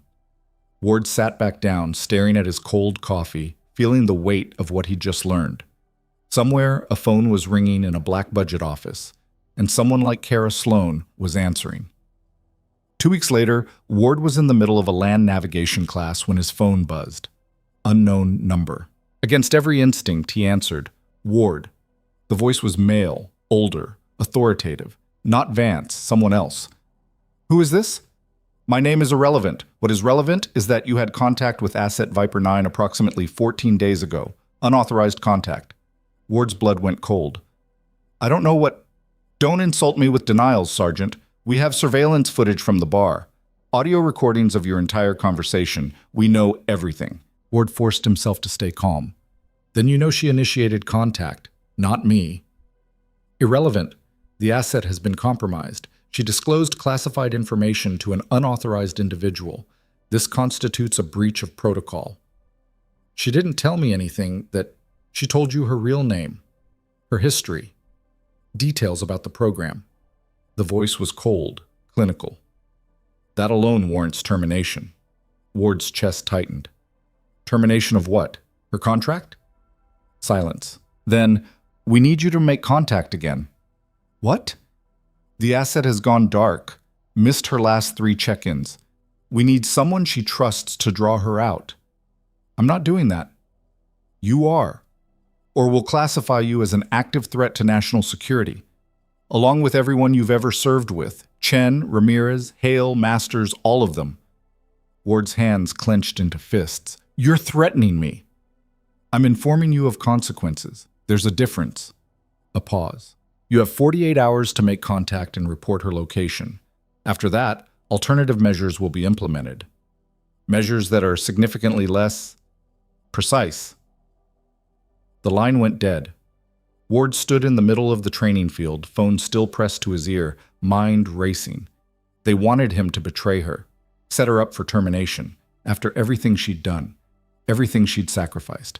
He looked at his students, 20 kids who still believed in concepts like honor and duty and doing the right thing. Then he made a decision. He called Chen. Ward, haven't heard from you in months. I need a favor, big one, possibly career-ending. Chen was quiet for a moment. This about Kesler Bridge? Yeah. I'm listening. Ward told him everything, the encounter, the conversation, the threats. When he finished, Chen whistled low. That's heavy. I know. And you're planning to what? Warn her? I'm planning to help her disappear. For real this time. Ward, if they catch you, I know. More silence. Then, what do you need? Access to military databases, specifically personnel tracking. I need to find her before they do. That's impossible. If she's off the grid, she's not completely off the grid. She told me they pay her through an account. That means financial transactions, paper trail, something. Word, I'm a logistics officer, not a hacker. But you know people who are. Chen sighed. Yeah, I know people. Give me 12 hours. You've got 6. Jesus, okay, 6 hours. But Ward? Yeah. If this goes sideways, we never had this conversation. Understood. Chen delivered in 4 hours. A single encrypted file containing financial records that shouldn't exist. Deposits from shell companies. Wire transfers through offshore accounts. All connected to a single recipient. The last transaction was logged 3 days ago. Small town in Montana. Population 600. Ward booked a flight that night. He arrived in Montana as the sun was setting, painting the mountains gold and red. The town, if you could call it that, was barely a cluster of buildings along a 2-lane highway.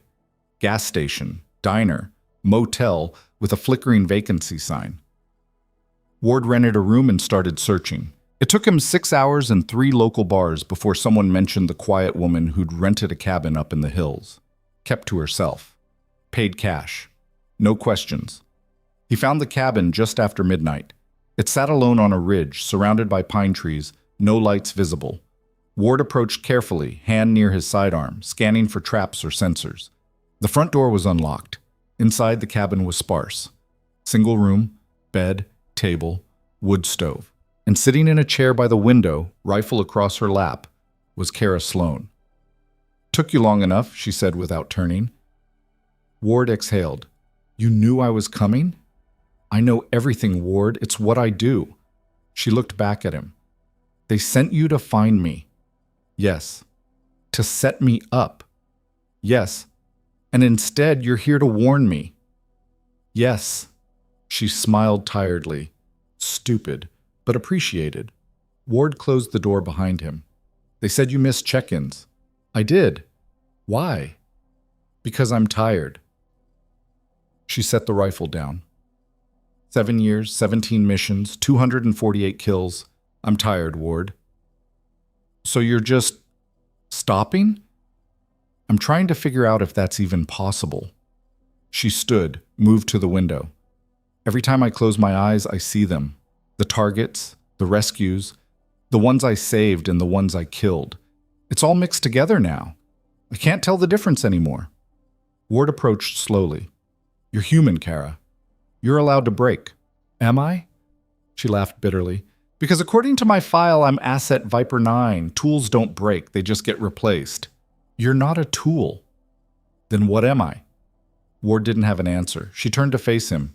"They'll come for me. You know that, right? Once they realize you're not playing along, they'll send someone like me, someone who won't hesitate.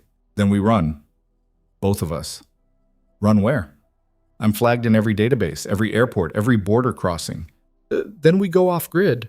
"Completely. No electronics, no paper trail." She studied him for a long moment. "Why are you doing this?" "Because in Kesler Bridge, you saved my life. Because you deserve better than being hunted like an animal. Because someone has to give a damn." Something shifted in her expression. The walls coming down. The exhaustion showing through. "I don't even know how to be normal anymore," she said quietly. "Neither do I. We'll figure it out together." She looked like she wanted to believe him, wanted to hope. Then her phone buzzed. She pulled it out slowly, read the message. Her face went pale. "What?" Ward asked. "They found us." She showed him the screen. A single line of text. "Asset Viper 9. You have 15 minutes to surrender, otherwise Sergeant Ward becomes collateral damage." Ward's blood ran cold. "How do they know I'm here?" "They've been tracking you since the phone call, leading them right to me." She wasn't angry, just resigned. "Smart play. Use the one person I might trust against me." "We can still run." "Where?" "They've got satellites, drones, operators on the ground." She picked up her rifle. "Running doesn't work when they own the entire playing field." "So what do we do?" She was quiet for a moment. Then she started stripping down her rifle with practiced efficiency. "You leave. Right now. Drive back to town. Check into the motel. Be visible. Establish alibi." "I'm not leaving you." "You don't have a choice." She reassembled the rifle, loaded it. "They want me, not you. Once I'm gone, you're just a loose end they can't be bothered to tie up." "Cara, listen to me." She grabbed his shoulders, looked directly into his eyes. "You have a life, students who need you, a purpose that doesn't involve killing. Don't throw that away for someone who's already gone." "You're not gone." "Yes, I am." She released him. "I was gone the moment I pulled my first trigger at 20 years old. Everything since then has just been momentum." Ward wanted to argue, wanted to fight, but he could see it in her eyes. The decision was already made. "What are you going to do?" he asked quietly. "What I'm good at." She moved to the door. "Now go, please." Ward stood there, frozen, watching her check her gear with mechanical precision. Then he left. He drove back to town, checked into the motel, and waited. At 300, he heard helicopters. Distant. Moving fast. then gunfire. Single shots. Precise. Controlled. Then silence. Ward sat on the edge of the motel bed, hands shaking, listening to the night. His phone buzzed at 0430. Text from an unknown number. Target neutralized. Sergeant Ward is clear. No further action required. That was it. No details. No confirmation. Just over. Ward drove back to the cabin at dawn. It was empty. No blood. No bodies. No evidence anyone had been there. Just an empty chair by the window and a single rifle casing on the table. .308 caliber. Match grade. On the bottom, scratched in tiny letters, VPR 9. And underneath, thank you for trying. Ward picked up the casing, felt its weight, understood what it meant. She was gone. Really gone this time. He placed it in his pocket next to the first one she'd given him. 2 casings. 2 lives saved. 2 ghosts that would follow him forever. He drove back to Fort Benning and never spoke about Montana to anyone. The official record stated that Asset Viper 9 had been retired from active service due to medical complications. No further details. Case closed. Chen called once, asked if Ward was okay. Ward said yes. Both of them knew it was a lie. Months passed. Ward taught his classes, trained his students, went through the motions of a normal life. But every night he'd hold those 2 rifle casings and remember. Remember a girl who'd become a weapon. Remember impossible shots through impossible odds. Remember tired eyes that had seen too much. And he'd wonder if somewhere, somehow, Cara Sloan had found a way to stop running. Then one morning, 6 months after Montana, Ward found an envelope in his mailbox. No return address, no postmark. Inside, a single photograph. A woman sitting at a cafe somewhere sunny, dark hair pulled back, sunglasses hiding her eyes, coffee in front of her, no visible weapons. On the back, written in careful handwriting, turns out normal is harder than I thought, but I'm trying. Thank you for teaching me, it's worth it. K. Ward stared at the photograph for a long time, then he smiled, placed it in his desk drawer next to the rifle casings, and got back to work. Because somewhere in the world, Cara Sloan was learning to be human again. And that was worth more than any mission debriefing or classified file. That was worth everything. Ward kept that photograph for 3 years without looking at it again. He knew it was there, tucked in the drawer next to the rifle casings, but opening it felt like breaking a promise. She'd moved on, found something resembling peace. The last thing she needed was him dragging her back into the dark. So he taught. He trained. He molded kids into soldiers who might actually survive what was coming. And he tried not to think about Kesler Bridge. Then, on a Thursday morning in April, Colonel Vance walked into his classroom. Ward was mid-lecture on tactical movement when he saw the familiar stone face in the doorway. Every instinct screamed danger. Class dismissed, Ward said calmly. Study Chapter 7. Quiz tomorrow. The students filed out, shooting curious glances at the silver-haired colonel, who stood rigid as a statue. When the door closed, Vance spoke. She's alive. Ward's chest tightened. I don't know what you're talking about. Don't. Vance moved into the room. I know about Montana. I know you helped her disappear. I know you've been carrying that photograph around like a security blanket. Then why didn't you stop me? Vance was quiet for a moment. Then he sat down heavily in one of the student desks, suddenly looking every one of his 60-some years. Because I was tired too, he said quietly. Tired of using people like bullets. Tired of pretending it was necessary. Tired of lying to myself that what we were doing was making the world safer. Ward sat down across from him, stunned by the admission. What changed? Ward asked. Asset Viper 9 wasn't the only one. There were 12. Over the span of 15 years, 12 exceptional soldiers turned into precision instruments. Vance looked at his hands. 10 are dead now. 1 went into a psychiatric facility and hasn't spoken in 4 years. And Cara got out. You let her go. I delayed the kill order long enough for her to disappear properly. Then I filed paperwork stating the asset had been neutralized, close enough to the truth that no one questioned it. He met Ward's eyes. You weren't the only one who gave a damn. Ward didn't know what to say. Why are you telling me this? He asked finally. Because there's a problem. Vance pulled out a tablet, slid it across the desk. 3 weeks ago, someone started hunting former program assets. Professional hits, clean, efficient, 2 in the last month. Ward looked at the screen. Crime scene photos. Bodies. Both killed by precision rifle fire. His blood went cold. You think she's the target? I think she's next on the list. The pattern is clear. They're working chronologically through the program roster. She's number 11. Vance paused. Which means she has maybe 2 weeks before they find her. Who's doing this? Best guess? Number 12. The one in the psychiatric facility. Vance pulled up another file. Call sign Reaper 6. Real name David Moss, 29 years old, 15 missions, 312 confirmed kills. Perfect record until he had a complete psychotic break during an operation in Belarus. Ward studied the photo. Young guy, dead eyes, the kind of face you'd forget 5 minutes after seeing it. What happened in Belarus? He was ordered to eliminate a target in a crowded market. Collateral damage was acceptable. He refused. Command pushed. He didn't take it well. Vance's jaw tightened. Killed his handler, 2 support personnel, then disappeared for 6 weeks before we found him catatonic in a basement in Prague. And now he's killing the others. Systematically, methodically, like it's a mission. Vance took back the tablet. The facility he was in reported him missing 4 months ago. Staff assumed he'd wandered off and died. They were wrong. Ward stood, paced to the window. Outside, students were doing PT drills, shouting cadence, living their simple, uncomplicated lives. Why are you telling me this? He asked again.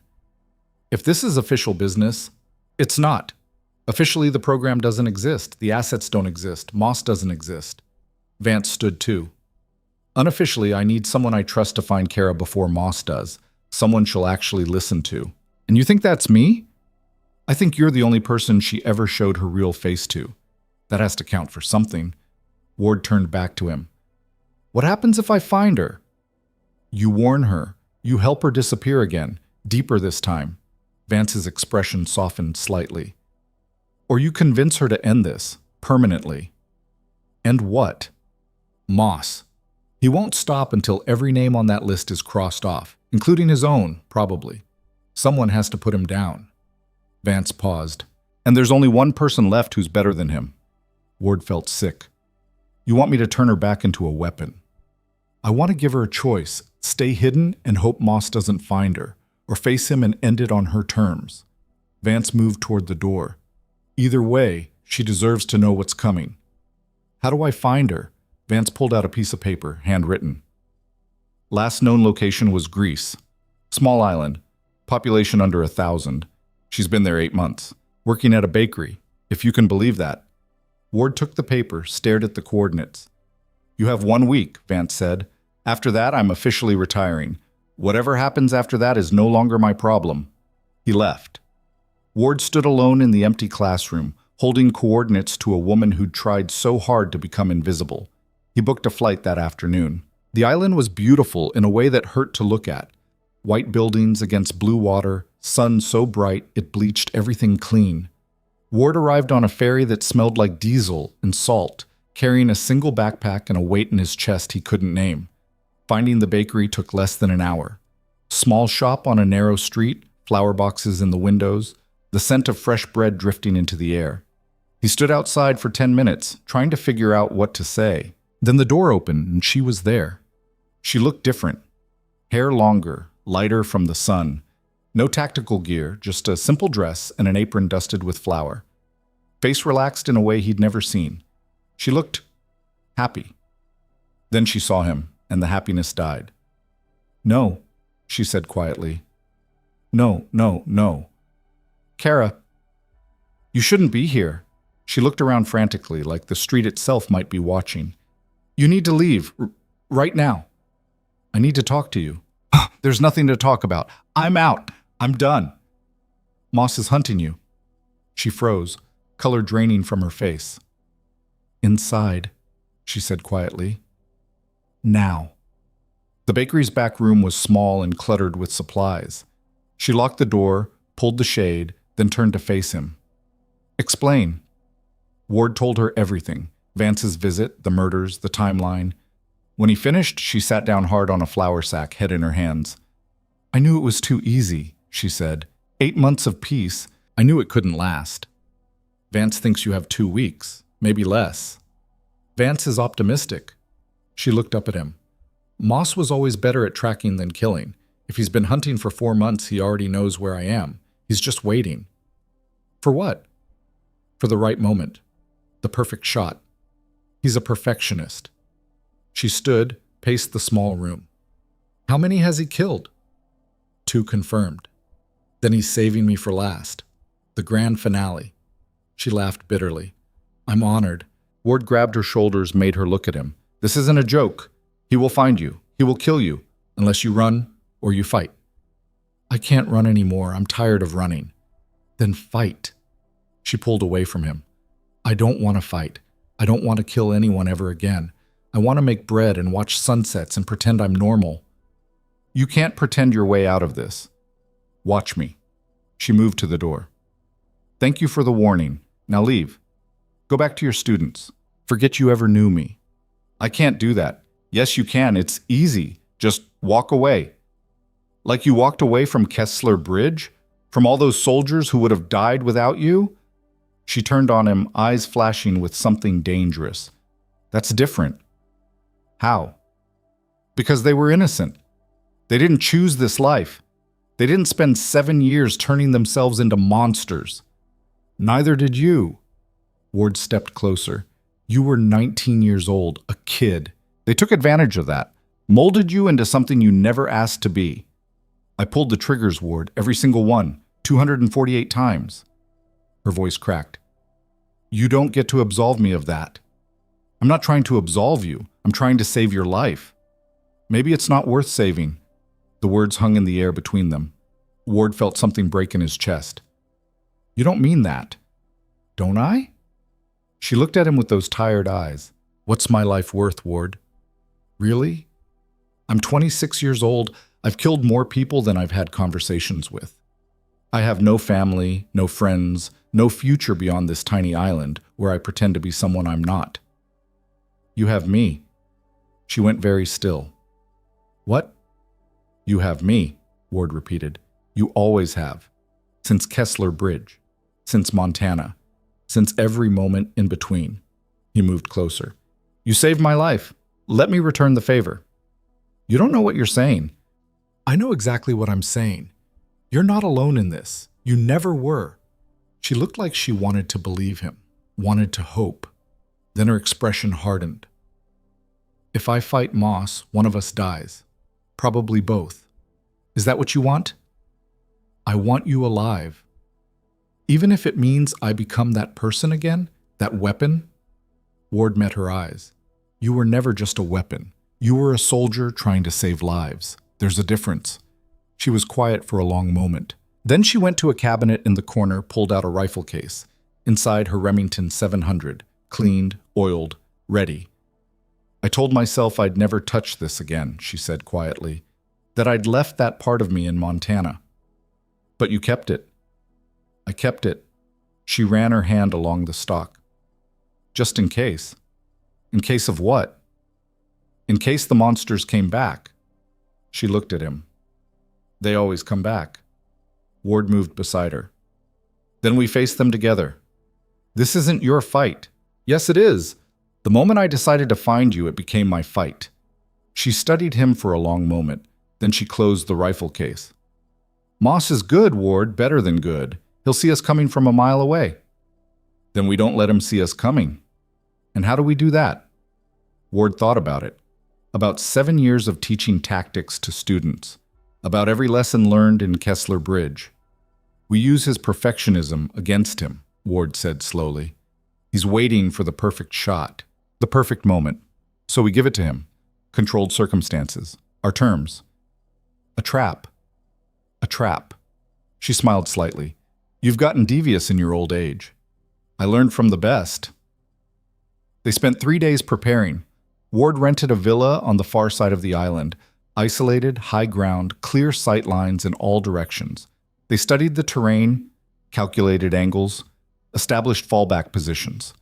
Cara moved through it all with mechanical efficiency, muscle memory taking over. But Ward could see the cost.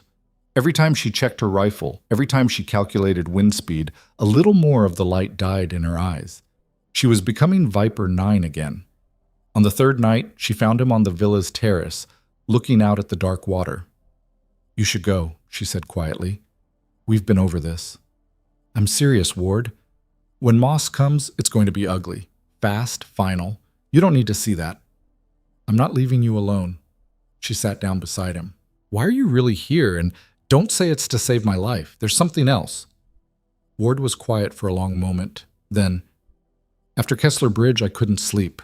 Every time I closed my eyes, I saw that city, the frozen streets, the bodies, and you, up in that bell tower, bleeding out while you saved people who didn't even know your name.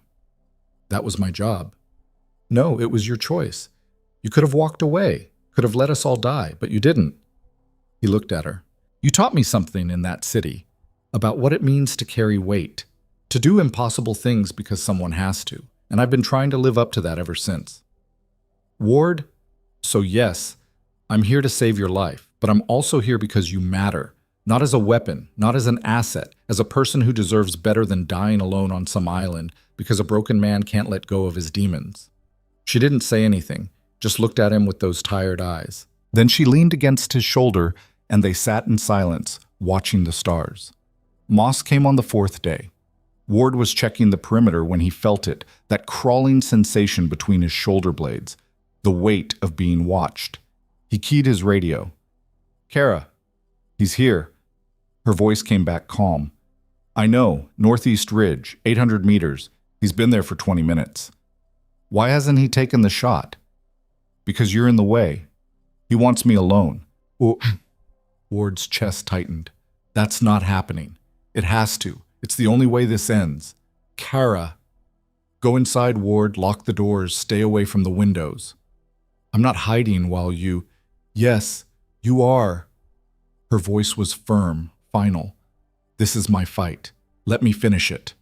Ward wanted to argue, wanted to refuse, but he could hear it in her voice. The decision was made. He went inside.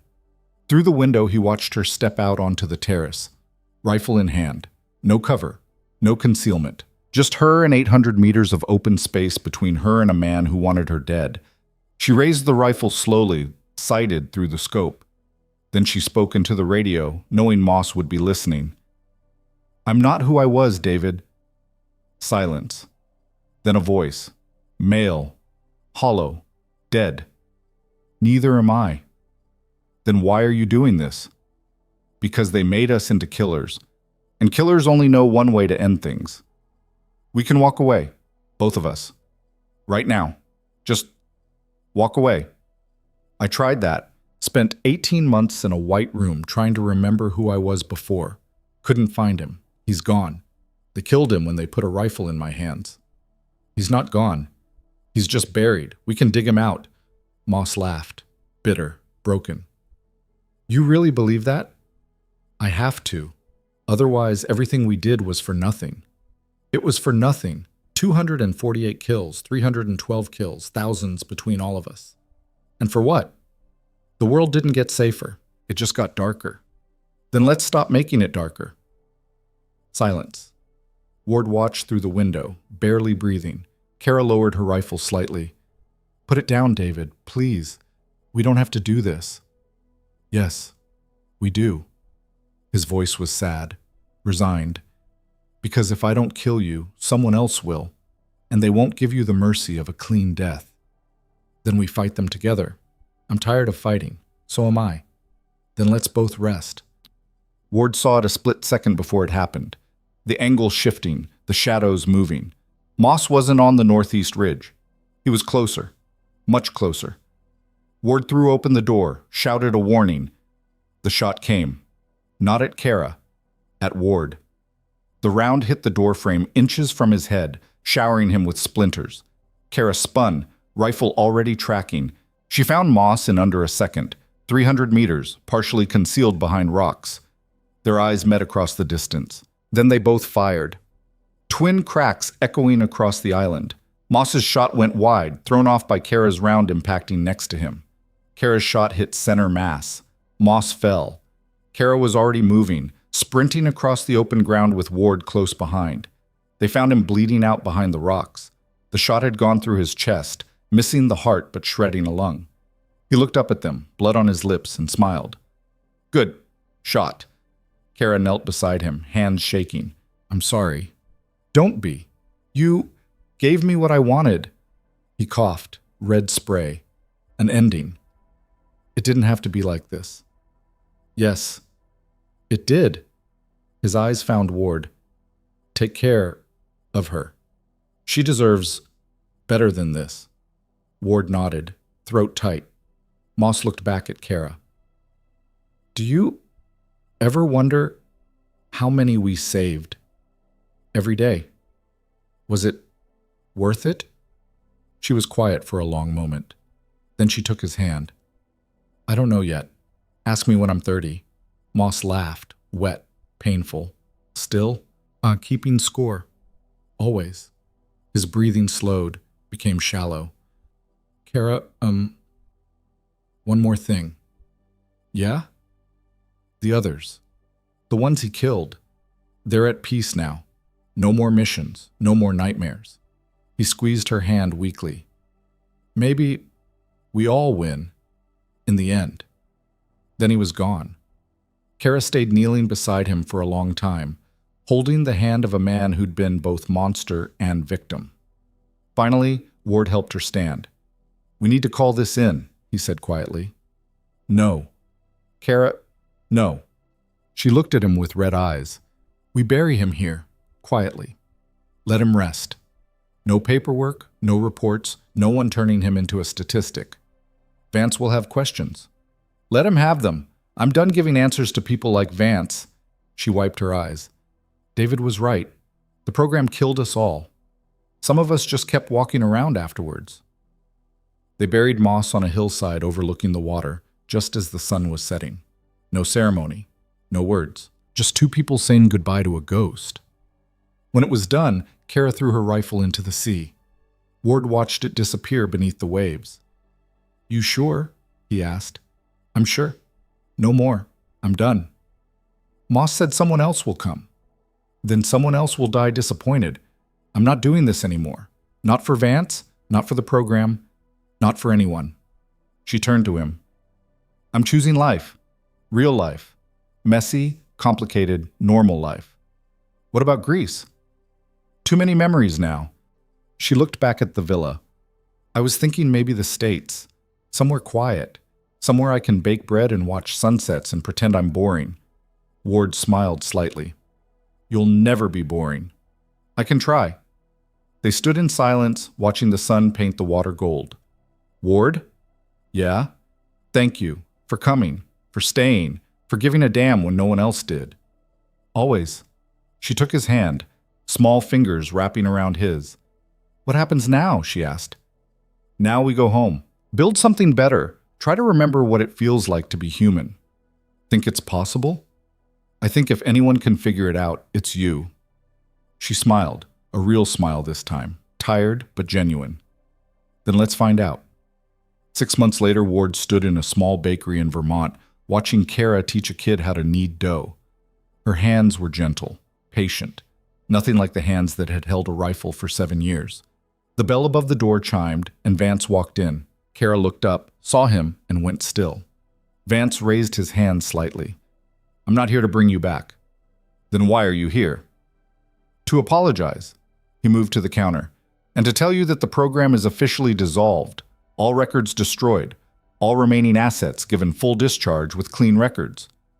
How many were left? Just you. The others. He trailed off.